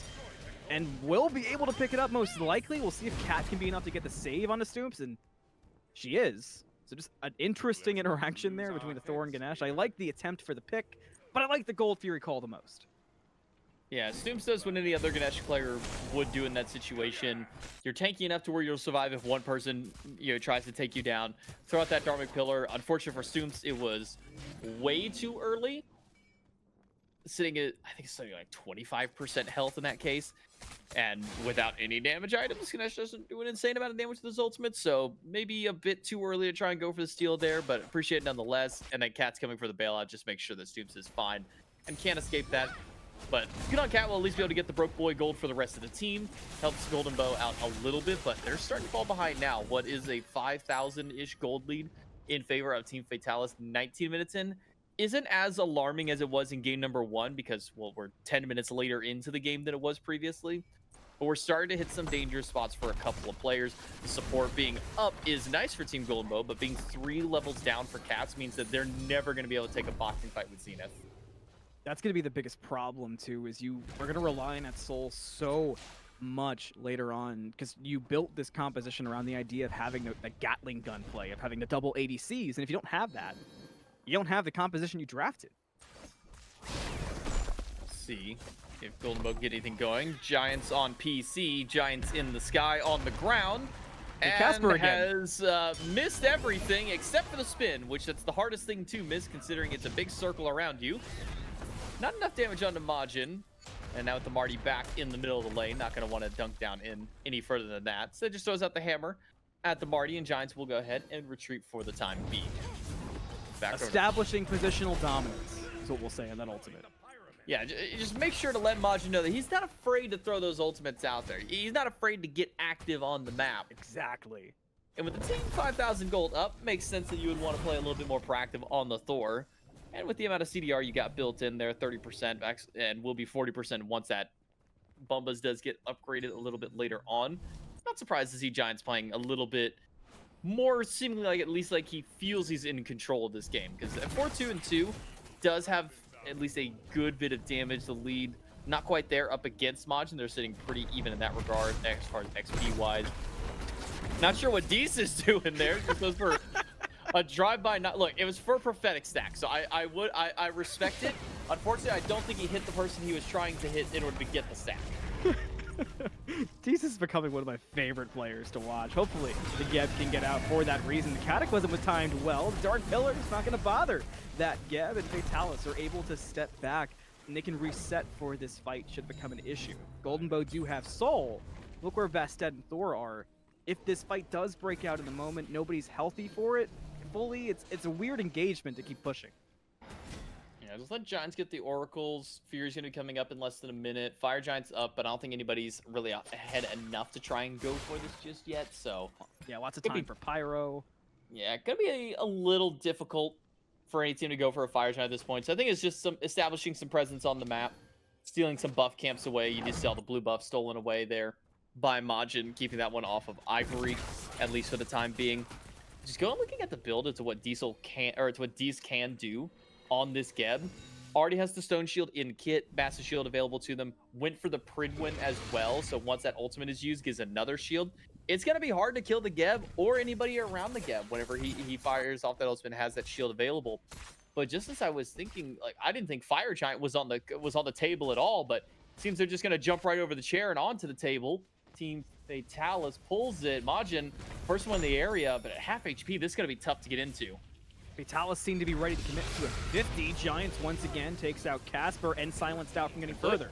Meanwhile, they steal it! It's stolen! It goes to Golden Bow! They found it the perfect time, and they're able to make this deal happen. But what about the fight after? Can you get away? Bops is having a hard time doing just that. Will not do just that. Falls to Ivory, and Stoomps follows suit. Zenith sends Stoomps on a vacation, and the rest of Golden Bow, they'll just take that fire and get out of dodge. But Fatalis could not keep it, but maybe they'll find Nova too! That Marty should have been safe and will be for the moment, but we've seen Fatalis not afraid to dive either. Nova Shark out. All the carries just need to live, and this Fire Giant's still worth it. Losing your frontliners, it does suck because now you don't have anybody to be able to tank up towers, be able to tank up objectives, and be able to resustain back off of it. But you at least keep your damage dealers alive, and especially your two carries. You want your Hunter, you want your Magical Hunter to be able to still have that damage. The burst from the Stinger blink off there, that is disgusting. We have hit the point of the game where Marty starts to really hurt, and you see it put on full display. It's amazing what simple team balancing has done for this lobby. 9-10. Look how close it is. We were talking about a 5K gold lead, not even 5 minutes ago, and we're still at 4K for Team Fatalis. And you see the jump, the experience charts they've been making as we're getting close and everyone's starting to hit those level 20s. A totally different game. And now with that soul at level 20, Jmac finally getting items online and the primal adding more to it, Golden Bow are not in too bad of a spot after that fire steal. No, this is one of the better spots that Golden Bow can be in, just given that they were down at a 5K deficit. It was a 3-level difference between the Soul and the Charybdis just before that Fire Giant. Now they're sitting dead. Even at this point, 1-0-5 on Zenith means that, at least for the time being, they probably still have a bit of an advantage in the boxing because they do have that starter upgraded. They are going to be able to get that 6 lot just a little bit sooner than Cats will on the Soul. But Team Golden Bow are bringing themselves back in this one. Now only 1,600 gold separating the two teams means that you're looking at maybe like a tier 1 item at worst for any player individually to be behind their opposition. Even if you look across the board, supports are at the exact same point for themselves. Mid laners waiting for at least that Soul Leader stack up for Nova Shark, puts them at a dead even point with Twisted Fire as well. So no real lead established now from Team Fatalis. That 5K gold they had has effectively just been entirely mitigated by Golden Bow. One thing we're seeing I really like from Team Golden Bow is they're traveling as a pack. They will lose this tier 2 tower as Giants is fully low to Bops, who took the teleport in. I just really like that they're traveling as a pack because damage charts, Soul, Cat's not doing insane, amazing numbers on the Soul. But when you travel as a pack, objective to objective, to tower, that lack of damage that's been there, that lack of aggression from Soul, it matters a little less. Yeah, when you're able to stand by the rest of your allies, getting those supernovas, getting, even just those stellar bursts off, where you have the confidence to be able to step up with your team is going to make sure that those numbers jump up a lot more. We haven't been really seeing any interaction with teleporters so far. I thought maybe we'd see it from Bops there, but instead we'll throw out the axe, teleports to it. Not going to fake anybody out this time, but a Dharmic Pillar just to make sure to bail him out. It's like a 180 Dharmic Pillar there from Stoomps. Went from Discord to the Dharmic. The Grayscale, not quite for Bops. Rain Fire going to do a lot from Golden Bow. Giants to the sky. Casper not in sight. This hits everyone. Giants with the redemption, and it blows them up. And that, a triple for Giants. Zenith with the 4th. Majin walking away like, what happened? Giants happen.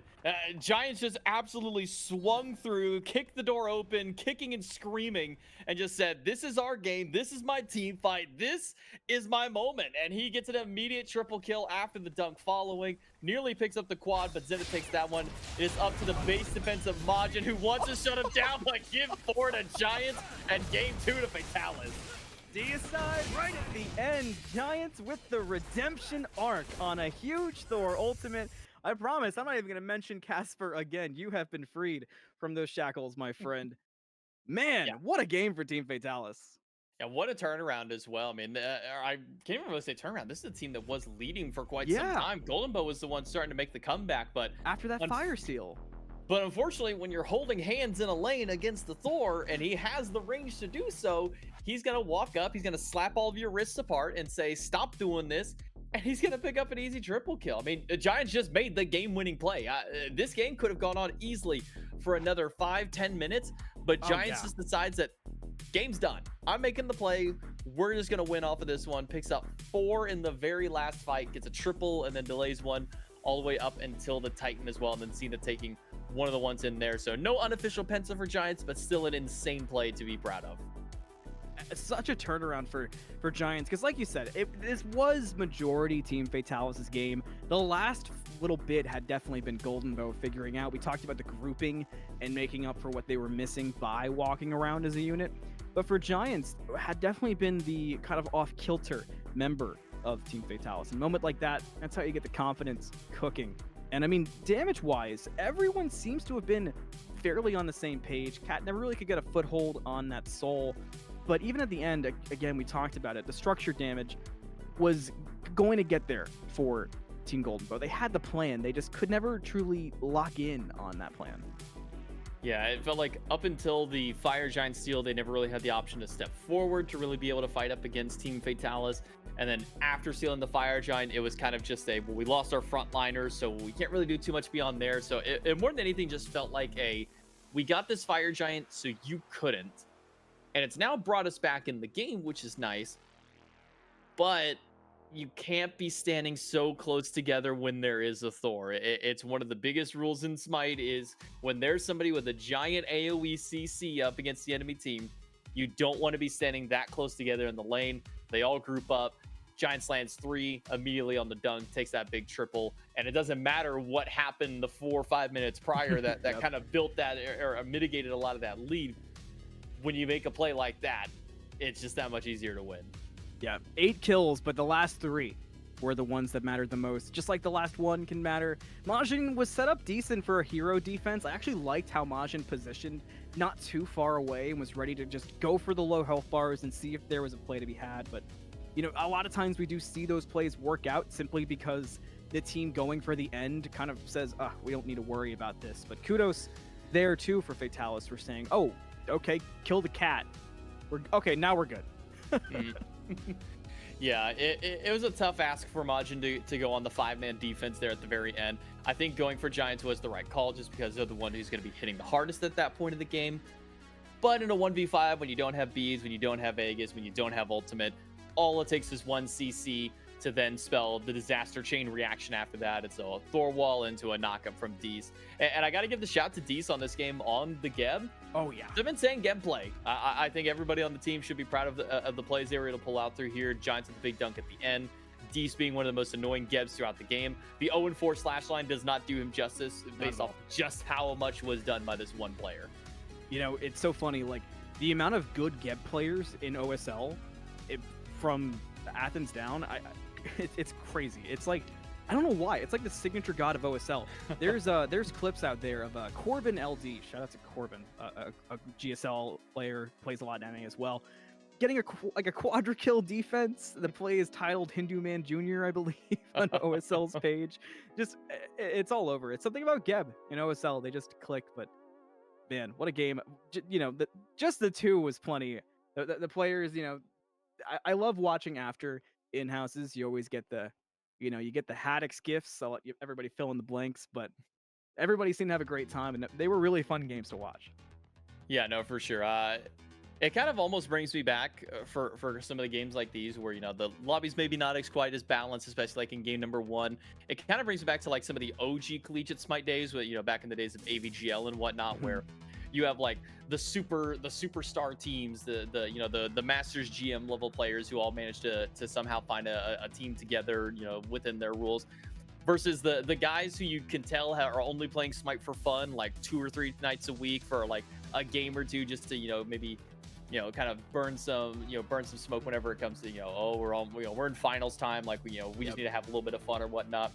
And seeing some of those imbalances, it just gives me almost that little bit of nostalgia just from some of those older days of Smite. And then, you know, you kind of get where it bounces out a little bit more towards these games where you start hitting like those mid-pack style of teams, you know, kind of get to duke it out. So it's been a lot of fun watching this set. Yeah, for sure. Hey, you're right up the same alley with me with the nostalgia. That's actually why I named them Golden Bow and Fatalis. I was thinking that. my first ever recorded cast, which I have tried to find. I even shout out to Verbalocity, tried to help me find it.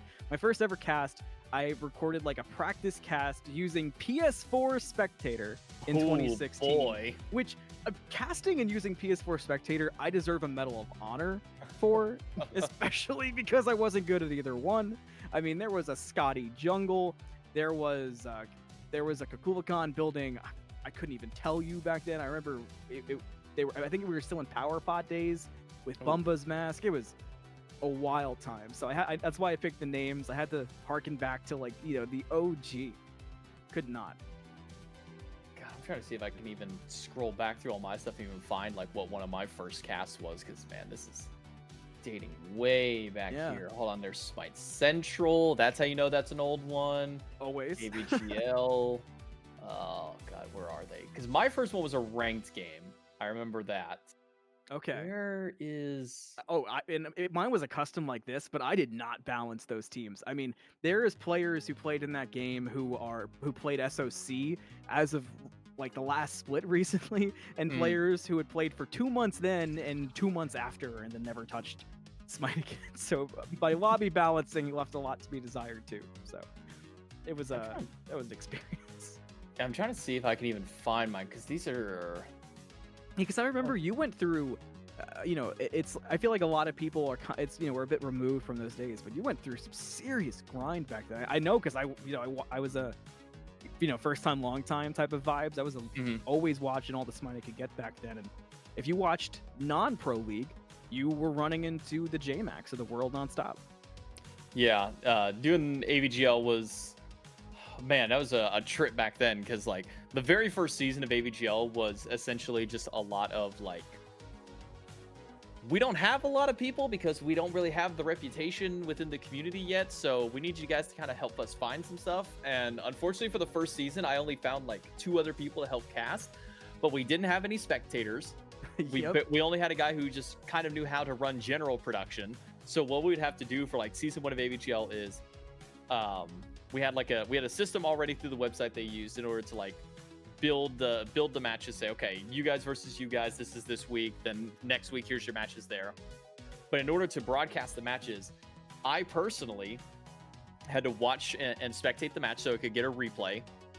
But I also had to watch it because the guy running production doesn't know how to run spectator by any stretch of the imagination. So I essentially watched the games to spectate them and see exactly, like, essentially do it like this, where like, how would I want to cast over this game? I'm going to spectate it like that. So I was doing that, recording that, uploading that to a Google Drive, and then watching it back after to cast it again. So I've already seen it. Up until like the finals, where we finally managed to get somebody who hadn't, or who could kind of run spectator a bit. All of it was done just off of essentially watching recorded footage. So there was no live spectator at that point. It was, I'm in here, here's what we're doing, here's what we're watching, this is what's going to be, kind of just going on the channel. So it was rough to say the very least. But it was a lot of fun. I don't regret doing any of that, because now it's gotten me to come up to this point. Season 2 got a lot better, because then we've actually found a full commentary team. We found, I think Jithan was who we picked up as a spectator moving into that season. So obviously we get somebody who kind of knows what they're doing. Oh no, I know what happened. My first ever recorded game that I did was on my old YouTube group channel I didn't own the channel. I was allowed as like an editor for the channel, so that way I could jump on and upload and whatnot. But that channel got hacked. All of us got booted off. The person who owns the channel, we've lost all contact with that person since. So the channel just got wiped from the face of the earth. So any content that was on that channel is just gone. And that's where it was. Because I'm looking, I'm like, no, that was like 2015, like late 2015 or early 2016. And I'm looking at like my upload schedule. Yeah. And there's one from April 14th, 2015, and then it jumps to April 4th, 2016, like a whole year without uploads in between on my channel. I'm like, it's somewhere in between those two, but now I remember it was on the old channel, so that's why I won't be. No, that game that I cast was a ranked match. I was spectating Lassus at the time because Lassus was like the guy to watch. For always. stuff. So I would just wait. So I just wait till he streams, and I'm like, all right, he's streaming. Okay, he just got out of that game. Queue up on him real quick. We're gonna watch this ranked game real fast. And that's essentially just what I would do is just watch a ranked game. I cast it with my buddy Bryce. Neither of us really knew a lot about Smite, but we knew enough about it to kind of cast it. We'd never done commentary like that before, so it was very rough and not great. I guess thankfully the world will never see that cast again because it was really, really bad. But yeah, ever since that point onward, it was just grind upward, work with AVGL. I think I did like maybe 2.5 or 3 years with them, did a couple years with Nace, maybe a bit reluctantly. I'll leave it at that. That was not the greatest showing at that. Honestly, and I say this comfortably, having worked with also a lot of, in Rocket League and in Smite, a lot of collegiate scenes. Find a caster with overwhelmingly positive stories about working with collegiate programs. Unfortunately, a bit of a rare sight. Yeah, I think AVGL, which was also then I think later turned into Boom TV, something like that. They all go through arcs. Yeah, they go through their phases. AVGL was genuinely like one of my favorite ones to work with. The first couple of seasons was, in all honesty, the first couple of seasons was not paid in any way. There was no like monetary or gem compensation. It was just a passion project for its first few seasons. It wasn't until I think like season 4 maybe that we got any kind of like financial backing with it. And I think there was a little bit of gem help in maybe one of the seasons prior, like season 3 maybe. But at that stage, I wasn't really doing it for like any of the money. I was like, cool, awesome, it's nice to have that, but like I'm not gonna like make it a whole big thing, whether it be like that or not. But AVGL was a really good group to work with. Victor, shout outs to him, owner CEO of the AVGL group, literally just took a chance on me and ended up keeping me around for 2.5, almost 3 years, working with him. I got to do, how many lands did I get to do? I got to do three lands at high res with AVGL, and then we got to do one at DreamHack during that. So means I got to work with, who did I work with those? I did Tiger. A lot of those names would surprise a lot of people, I feel like, now. Yeah. Don't worry, I'm about to say names that people are going to go, huh? Oh, yeah. 100%. I got to do a desk/cast with Tiger, not Tigress, Tiger. If anybody remembers that old caster from SPL times. D-Syncs was the guy that I worked a lot of hand-in-hand with in the AVGL scene. They were one of our casters. I replaced F-Dot for one of those games to cast out the very first one. Which, funny story on that. Yeah. Originally, D-Syncs and I were not going to cast our first AVGL land. We had it held at high res, and when we got there, we had heard that we, as the amateur guys, were not going to cast it at all. Because Adonis, Ben, if you remember Adonis, you're also probably a little bit older in the scene. Adonis had essentially kind of put it like, we don't know how good these guys are. We don't know if we can trust them, to be presentable and whatnot on our broadcast and whatever. And essentially said it's not going to happen. So we show up to the studio that morning. It was me, D-Syncs. We were sitting there with Victor and Tiger, and I can't remember who else was in the room with us. It may have just been Victor and Tiger. And we were just sitting there talking. We were kind of filling Tiger in on everything, because they were like, hey, I haven't been keeping up with the college scene. Tell me who the players are, what to expect in this one. And then just from around the corner, we see F-Dot just kind of stroll in. He walks by, he looks in, he sees us. He's like, yo, what's up, guys? You ready to cast some college Smite? And we looked at him and we said, oh, well, we're not casting, so we're just letting Tiger know what's going on. He's like, what? You're not casting? Who said that? And we're like, well, we heard from Adonis that we're not going to be. And he just looks right, he goes, 1 minute, I'll be right back. And he just like walks out of the room, kind of struts out. And we're sitting there just going, what's he up to? And Tiger's like, I think I know what he's up to. We'll wait till he gets back. So a couple minutes later, he walks back and he says, your jackets on, boys. You guys gonna be casting. We're like, oh, that's cool. Like how we gonna be? It's like it's gonna be Tiger, me, and one of you guys, and then we'll swap you out the next one. It'll be easy. You both get a game. And Wow. essentially because he was just like, Adonis ain't here, so he doesn't get to make the decision. You guys are going out there. Like that's basically what he told us, is that he's not here, so he doesn't get to make that choice. And this is y'all's show, so get out there. We're like, okay, cool. So we just got to cast a game. He did game 1. I joined him in game 2 because, and I'm not even exaggerating when I say this, F-Dot walked out. He was covering to do the first game, and he was essentially being the chair 3, which was the in a lot of cases, and this for like a lot of casters out there who think that doing like the 3-man world stuff is really cool and really hype. Spoiler, it's not really for Smite, because it's a headache, and it's a really, really difficult juggling act if you're not practiced in it. And practicing it is not fun, because it means you have to do more of them. So he essentially went out there as the chair 3 to be the, if something goes wrong, I'll help out. If you forget some words to say, I'll help you out. I'll kind of lead you the right way. And I'll kind of be there just to hold your hand if need be. He said a combined 2 sentences the entire 30-minute first game. I love 2 that. sentences. And one of them was a single word of jock. That's it. He said jock, and that's it. He meant it when he said it was your show. He did. He gets off the first one. He points over to me. He says, "Hey, come on in."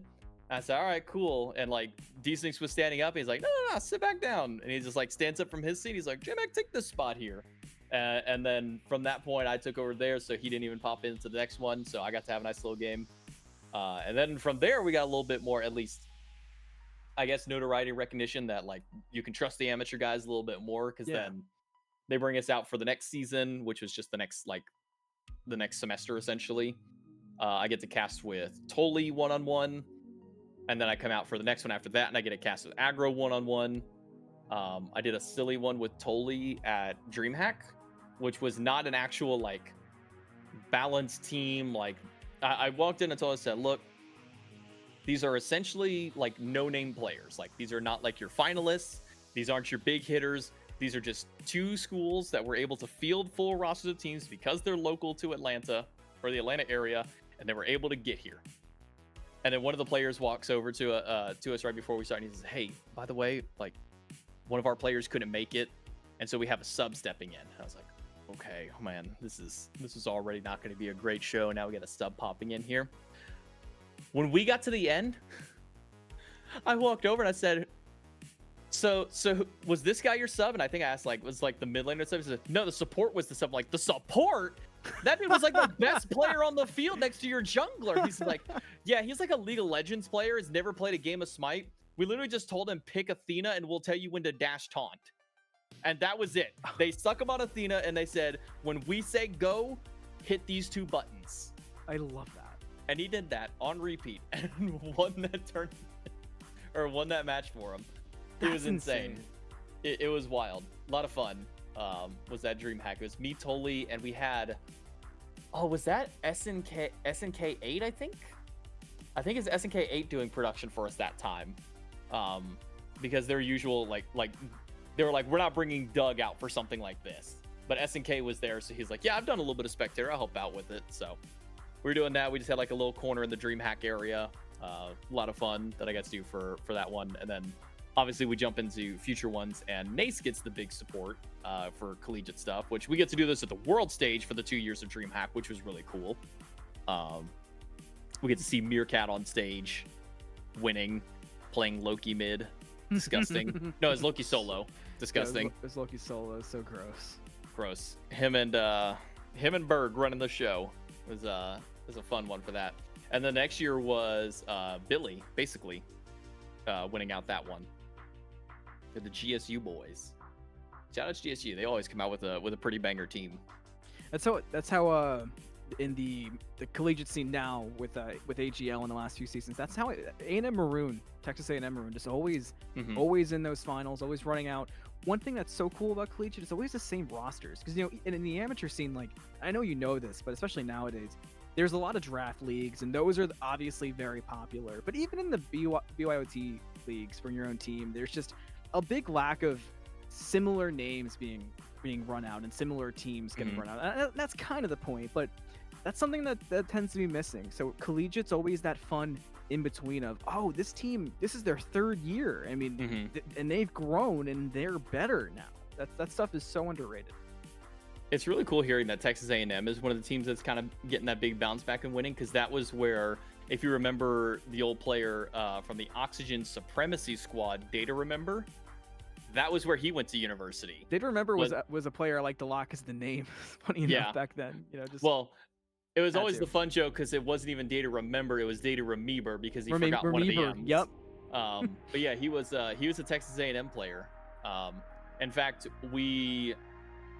it was when his team was going to finals one year, we wanted to do a special event or like a special video for him. We wanted to do like an interview. And I offered to actually, because I only lived at that time, I lived maybe like an hour away from the university. So I actually drove out to A&M and did like a full like interview with him. I was like driving around and I was getting like a lot of B-roll like on campus and stuff like that. But I went on like a weekend when nothing was happening. So there was like no students or anything anywhere. So it's just like a lot of me like getting just like B-roll of like, oh, here's this cool like little monument that's here on the campus, or like here's this cool like building over here, like a lot of that stuff. Yeah, I walked in, I just I think I ended up just like having him like play a game of like Arena or something, and I just had like the camera like posted up behind to get some extra B-roll during that. And then just did like the interview with him. It's about the angles, yeah. Yeah, it's like I think maybe like a 10 or so minute video that we put out for that one. But it was a lot of fun. He's a good guy. Always fun getting to hang out with those old college players.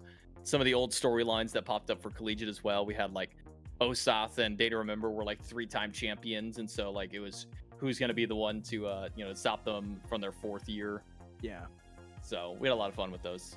It's so crazy the way I mean, we all know SMITE's just such a cool community in that it's always been, bigger and smaller than it is all at the same time and so compact. But just the way history repeats itself in SMITE too, and the way, there's always a million people doing a million things in the SMITE community of just like making the thing that they're doing as good as they possibly can just because they love it.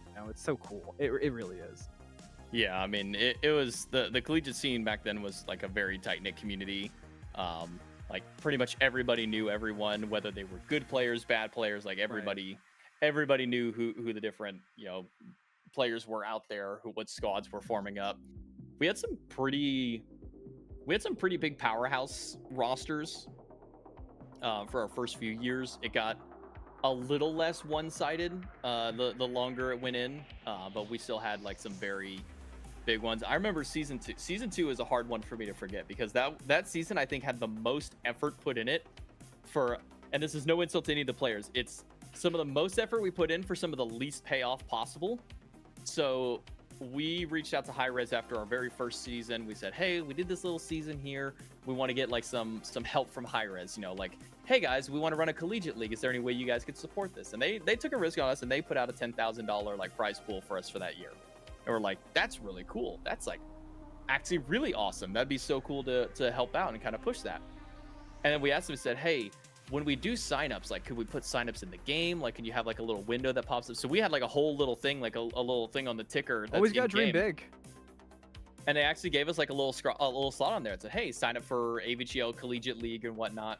And we had it to where you could either sign up with a team from your school, or we had a free agent program that we had designed and put together with the website. And you could sign up as a free agent or with a team. And then at the end of signups, if you didn't have a team and were marked as a free agent, we would build a team for you. We would make sure to like take role preferences into account. There were regions and things like that. And we ended up building 24 teams out of just free agents. It gave us a total of 70 teams that competed that year. And 23 of those teams dropped out by week 2.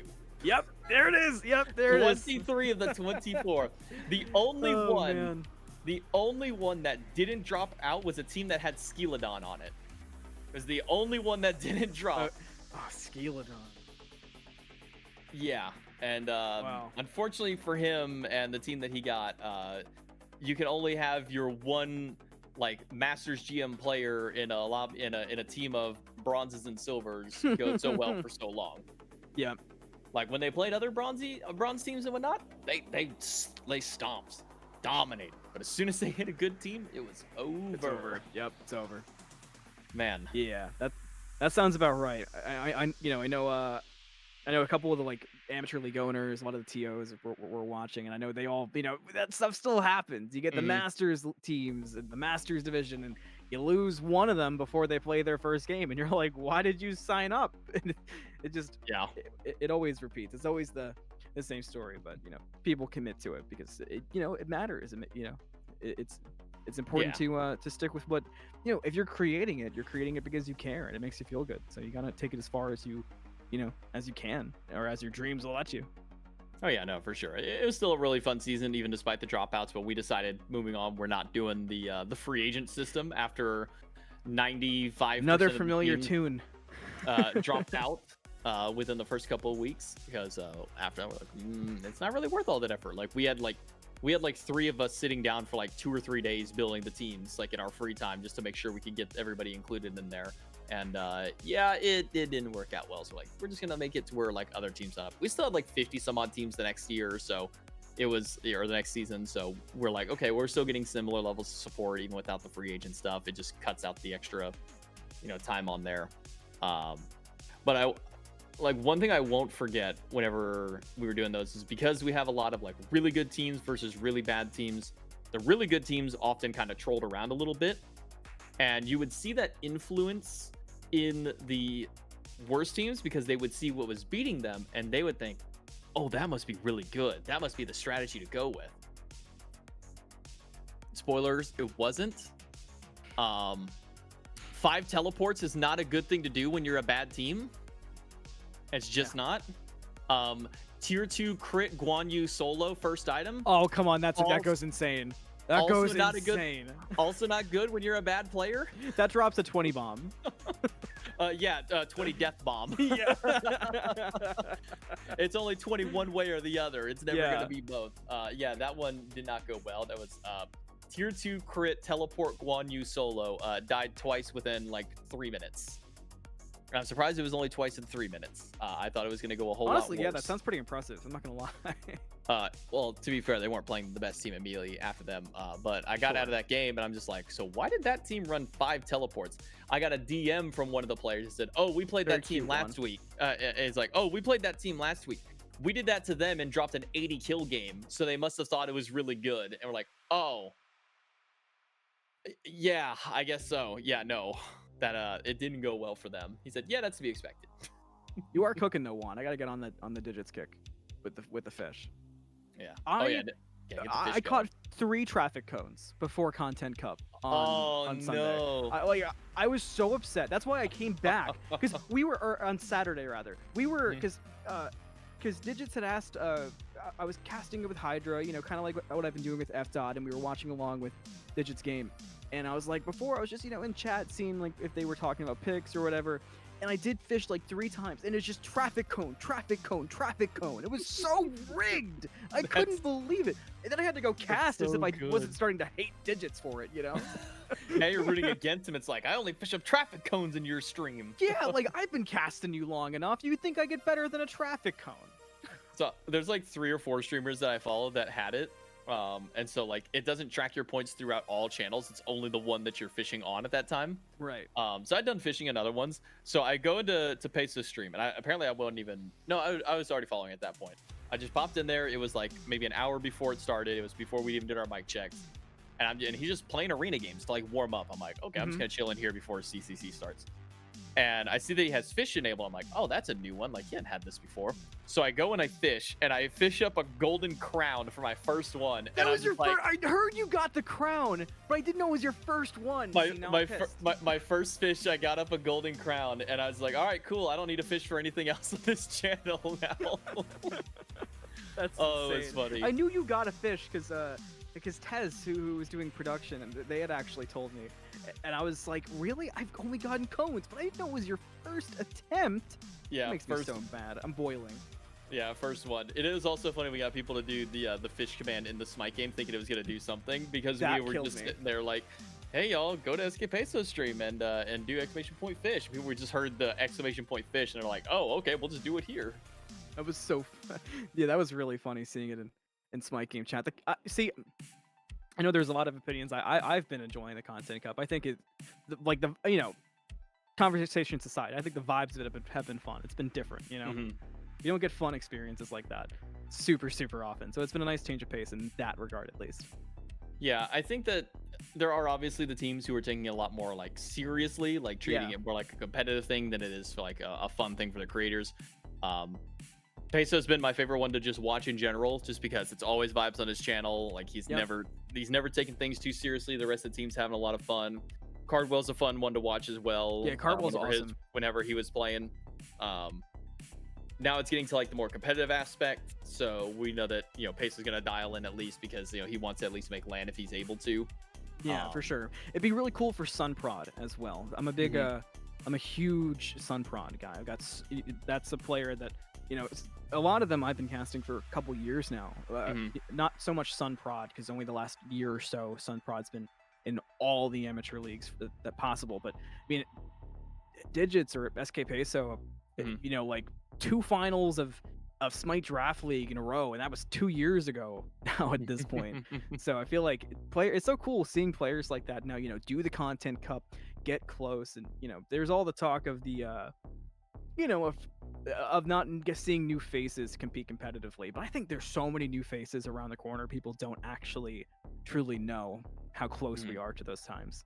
Even from SCC getting close to Worlds, the Shabala Storm, the Rat Milk story. Rat Milk was dropping, over 20 kills on Thanatos in the highest division of SDL in 2022. So it was so cool to see stuff like that, come to a head and see those players succeed. Yeah, I mean, if we're talking on like other success stories of players, Final K and Sam, they were both collegiate Smite players. In the second and third season of AVGL, Final K was on the winning team there. He was playing jungle for the team that he had won on. And then Sam for Soccer, while he didn't win the finals in the year that he had made it, did still play second. And then seeing them both jump up in SPL, it was the season. Oh God, which year was this? Season 6? Yeah, season 6. It wasn't the Splice year. It was the SK year. I felt like the proud dad up there because it was Final K versus Sam in the finals, and I'm like, yeah, no matter that's what exactly happens, how one I of my felt. boys wins. I was like, this is gonna be sick. Like that first Rat Milk interview, I was like, let's go! I was so excited for them. It was so awesome. Yeah. Now seeing some of the players kind of building up over the years, whether it be from playing in the amateur leagues up into eventually getting into like the large scale amateur stuff like SCC, SOC, and whatnot, and then eventually getting to whether it be make it into the studio for a one-time event or for some of these players' cases getting to come out here for the SCCC a little bit later on down the road. When I see Sunprod on the potential to make it through, I'm literally sitting here going, this is just the second incarnation of Vaporish Coast. Like this is just Coast 2.0 right now. Because like Coast was the same way. Like his first land, his parents had to come with him because he's like 13, 14 years old. Feet can't even hit the floor while he's sitting in the chair. Well, okay, mine still can't. Take it easy.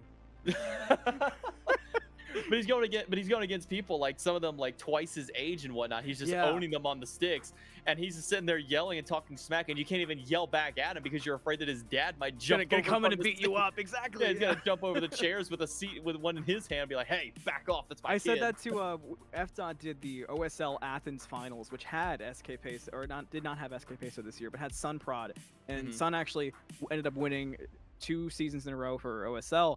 But at one point, FDOT was talking about Sunprod's in the jungle, and I was like, yeah, all right, be careful, because Dad Prod's in the chat. He's gonna come in the remote casting booth and start throwing hands. That's gonna be awesome. Oh, dang, I wonder if they make it.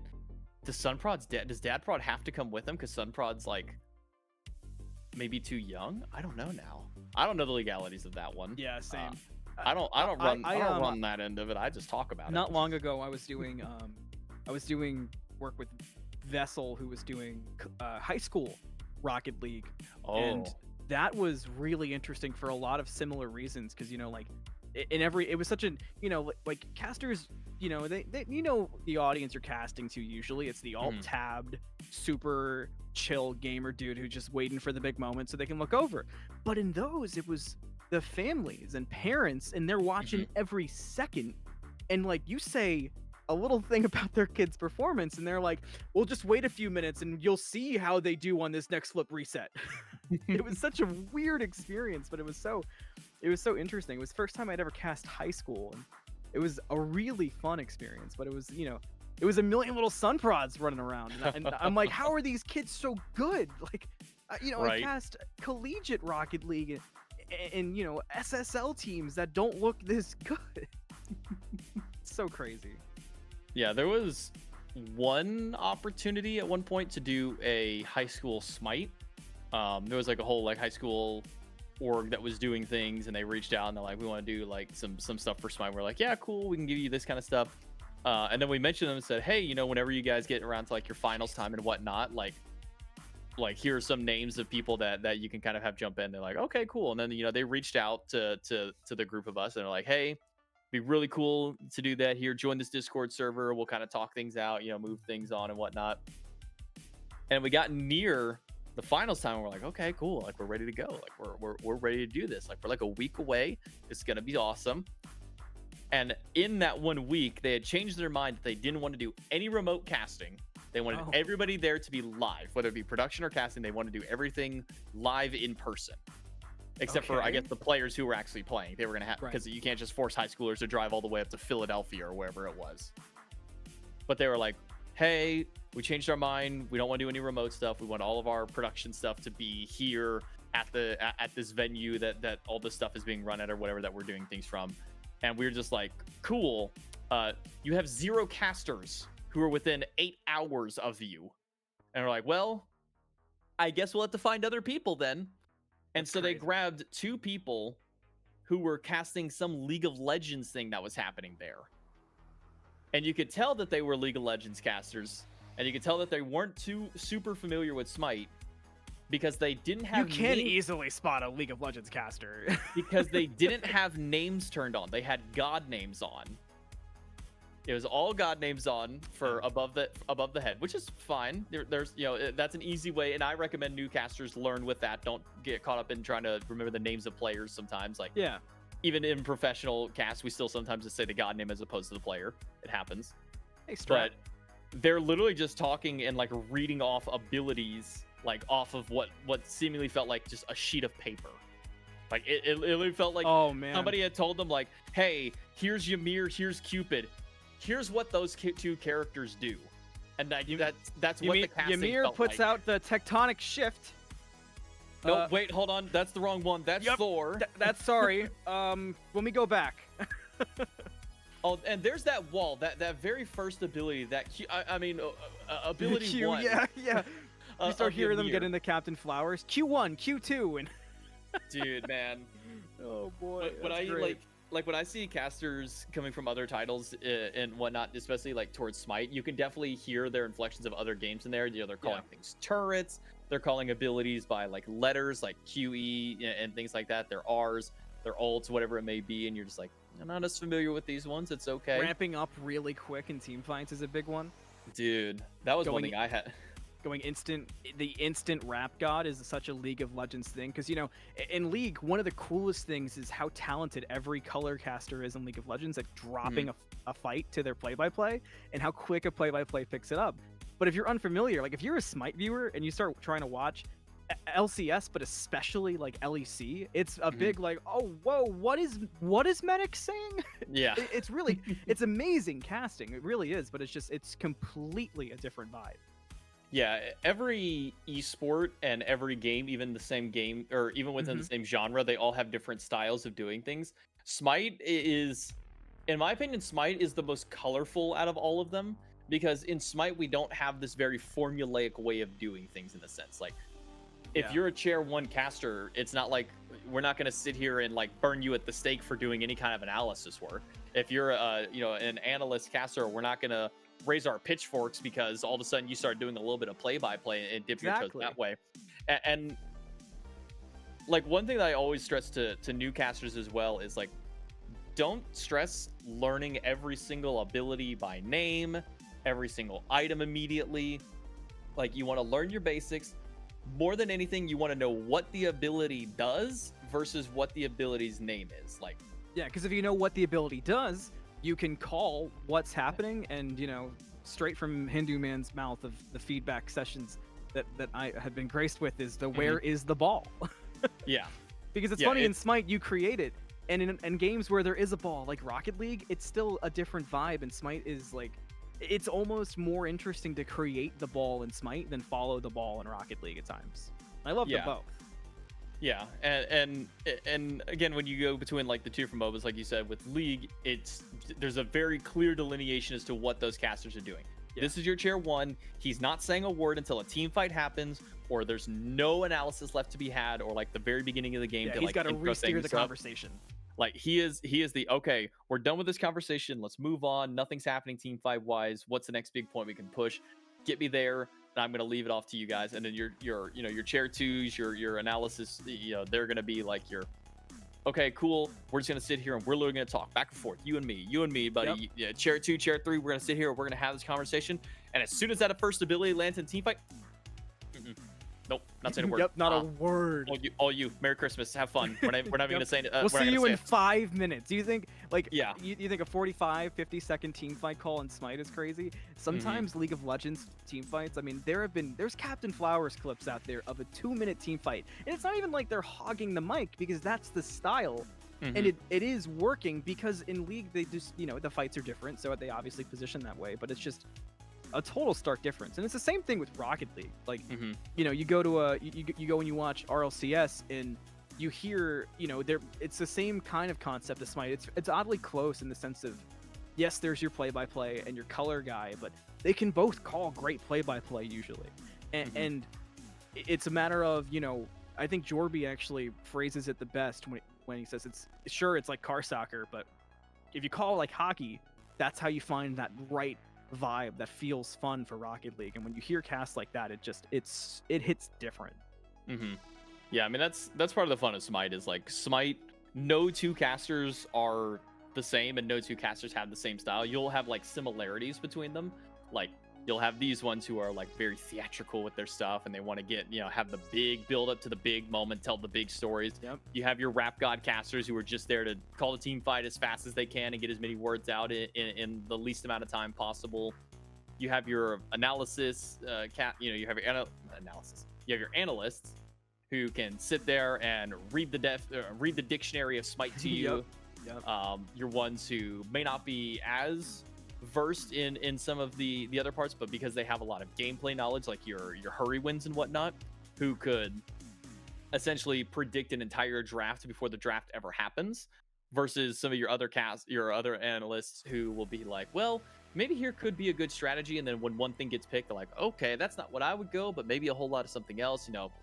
There's a whole lot of different styles, and I think that's what makes casting, and especially casting for Smite, so much fun, is that you never run into the same caster. You'll have a lot of similarities, and you can say, hey, you have this type of vibe or this type of beat, but you're not that person. Like, you have just that extra little bit of twist there to kind of help you stand out and be a little bit more unique. And I think that's the fun of the amateur league, watching a lot of the amateur casters, is seeing kind of which way they gravitate, because you can see with some, like, you can almost kind of pick up on some casters who they looked up to the most, like which casters they watched a lot more of, because you can be like, okay, I hear a little bit of F dot in your vibe, because yeah, exactly. Yeah. Like, you got a little bit of F dot in your vibe, because like you're not sitting there saying a bunch of words. You're keeping it quick, you're keeping it concise, but you're giving a lot of energy and a lot of oomph to it.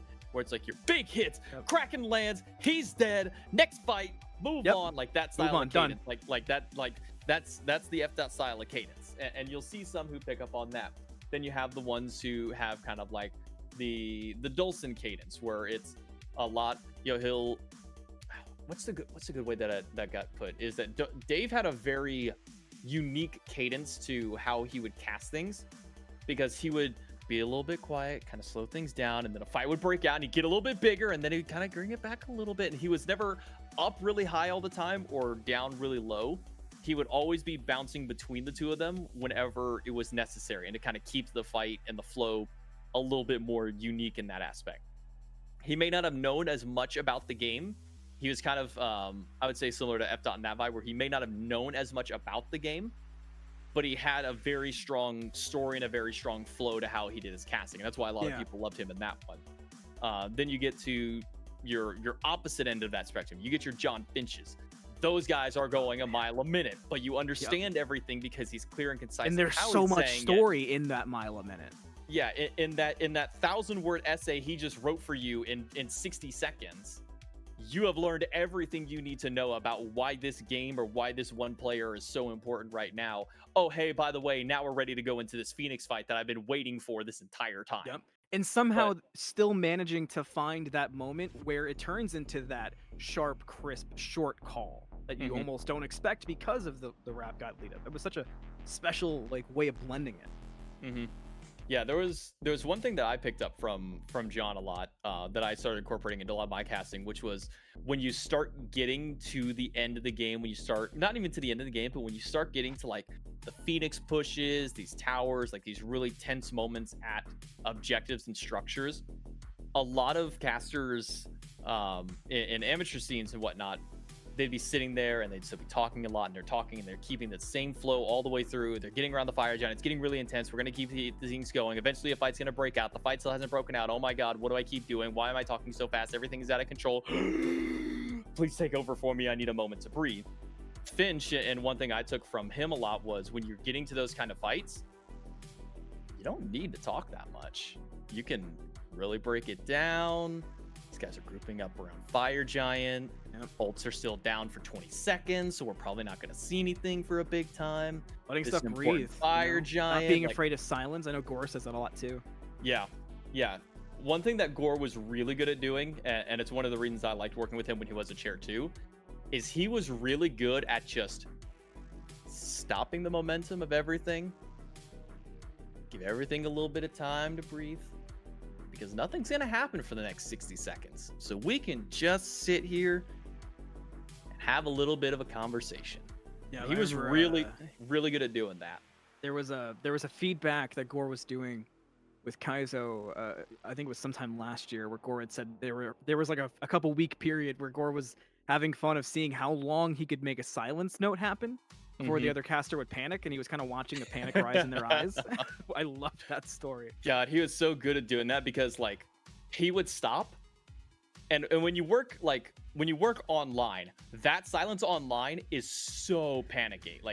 When you hear your caster go silent online, unless you have the tab where you can see each other's cameras up. Oh, totally, because that happens to me still. I mean, there will be casters who I've never cast with them, and I try to take a moment, and they're like, whoa, whoa, whoa, whoa. And, it's the first thing out of their mouth they can think of. Yeah, you take that silence. If online, if the silence is more than 2 seconds, the other person's wondering, did I say something wrong? Did they disconnect? Did I disconnect? What's happening? What's going on? But when you're in person, it's a lot easier, because you can literally look over at them when they stop saying something. You go over, go, you okay? Oh, okay, he's good. He's gonna keep going. He'll just Gore would have that moment where whenever he would take that break, and you have somebody look over at him, he would just kind of look back and go, "Hey, what's up? No, I'm taking a break. Hold on a sec." That's so just have that moment, just we're just gonna wait here for a minute. Let's listen to the sounds of the game. Let's just listen to this sweet, crisp walking sound. Well, you know what's funny? I've cast iRacing before, and it's that in iRacing, silence is preferred at times. Some people just love to sit there and listen, even though they're simulated. People just like to sit there and listen to the cars. That was one of the first things I was told was hey, you don't gotta talk. If you go quiet for 2.5 minutes and you just let the race play out, you just see something happen, see a wreck, see a position battle, call it, go for it, but just let it sit. And me doing Rocket League and Smite, I'm sitting there, my first one, I was like, am I allowed to not say anything? I'm watching the time go. I'm like, okay, it's been 35 seconds. Yeah, no. That's the fun of commentary, is that every game, every genre, every little thing has its own unique style to it, where you have things that carry over between everything. But if I try and cast like a fighting game the way I cast Smite. It's not going to happen. And even Yeah. going from one fighting game to another, it's going to be very different with how things are done. Like, Yeah, because in I some don't- you call every technical, in some you can just kind of call it, you know, large Yeah. scheme. Yeah, in some, you just have like whoever your like quote unquote chair 1 is for that one, just call the cool crazy moments, and then whenever the person eventually dies, that's who your chair 2 is like. Yeah, so here's what happened. He goes in there and has, you know, a quarter uppercut, blah blah blah blah. I'm like, Yeah. I'm glad you know what all of that means. That was I my just first, my first ever play-by-play was Tekken, and I ran into Oh, that man. problem. I was told like, you know, like, hey, just, you know, call the big stuff, give some yells, and I was like, that's it.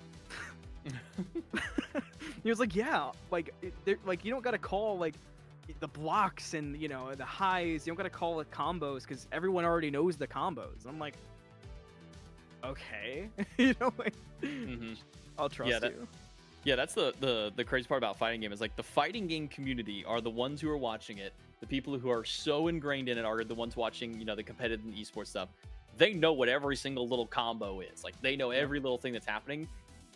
They don't care how it happens. They just want to. They like seeing the bar go down. They like seeing the big damage numbers hit, and they like hearing the energy that comes from it. So like you'll have those casters who are just, man. I'm trying to think who is a good example in fighting games. A lot of the crew in the old Smash Bros. Melee days is a lot of like the old that's a lot of the fighting I used to listen to. And that's like where a lot of the most iconic esports calls come from too. Like homemade waffles in the wombo combo. Wombo combo. Like that's one of the most iconic fighting game calls ever.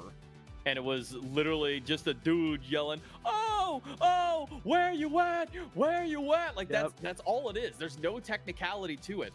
It's just a bunch of dudes yelling, "Oh, get your ass whooped." And I'm just like, dude, I'm like, first off, we probably never be able to say that these days. Like a lot of things has gotten a little bit more professional, but like, it's just people yelling and going mental at the top of their lungs. And like, that's how some of the commentary just used to be. And sometimes you miss a little bit of that simplicity with it. We gotta get you in a cast in bronze so you can let some of that out. Oh man, It wasn't even cast in bronze, but yesterday I let out a mid-diff bitch and it felt so good. The amount of times I've wanted to yell that in games and I finally got to do it. Oh man, it was therapy. I can only imagine what it would be like for you. Man, I almost went off on Majin for the Thanatos plays. No, that was one of those moments I'm just like, oh, if he doesn't get this, he's gonna get blasted. Oh man, yeah. Oh man. Oh my god. Oh boy, we've been talking a while. I've kept you completely trapped in there hanging. I almost forgot we were supposed to, you know, I almost forgot to do my driving thing, but man, that was so much fun. You know, the last thing I wanted to mention, because they had DM'd it to me earlier, and I, you know, we got so far into the conversation. You know, it's crazy to think of. You've been doing Smite forever.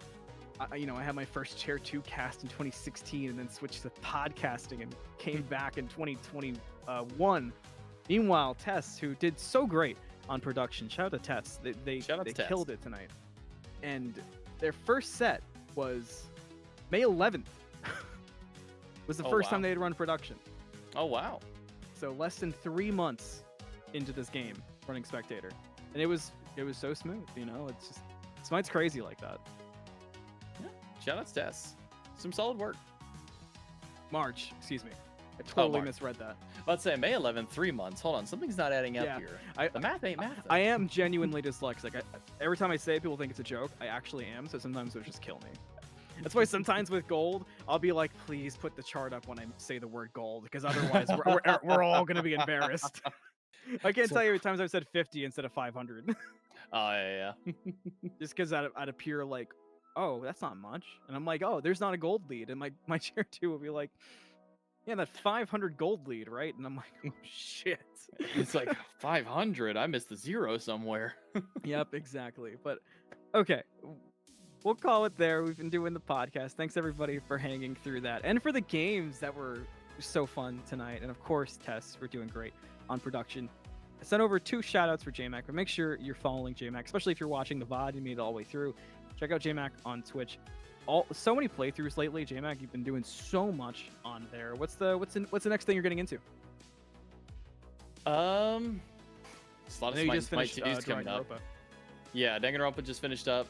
Smite and Smite 2 is kind of the big goes right now. obviously with SMITE 2 Alpha this weekend. That's the big focus, especially with the tournament coming up on Saturday. So a lot of focus going to go into those in the next couple of days. As far as like any kind of like games to continue playing beyond there, I don't really have any in mind at the moment. And sometimes it's most fun though, getting to just kind of figure it out as you're in there and what you're feeling, you know. Yeah, for sure. But definitely worth it. Jmac, awesome person, always has been so kind to me, especially you know, with the amount of times I'm sure my name comes across. Has always been so kind to me, and I appreciate every little bit of it. But yeah, make sure to this Saturday broadcast starts at 2. Check out Jmac. I super encourage you to watch that SMITE 2 tournament. Super encouraged. It's going to be a great tournament. But that's going to do it for us tonight. So thanks everybody for hanging out. Thanks for the gifted. Thanks for the follows. Thanks for all the stuff I'm supposed to say here. Have a great night. Be safe, and we'll see you next time.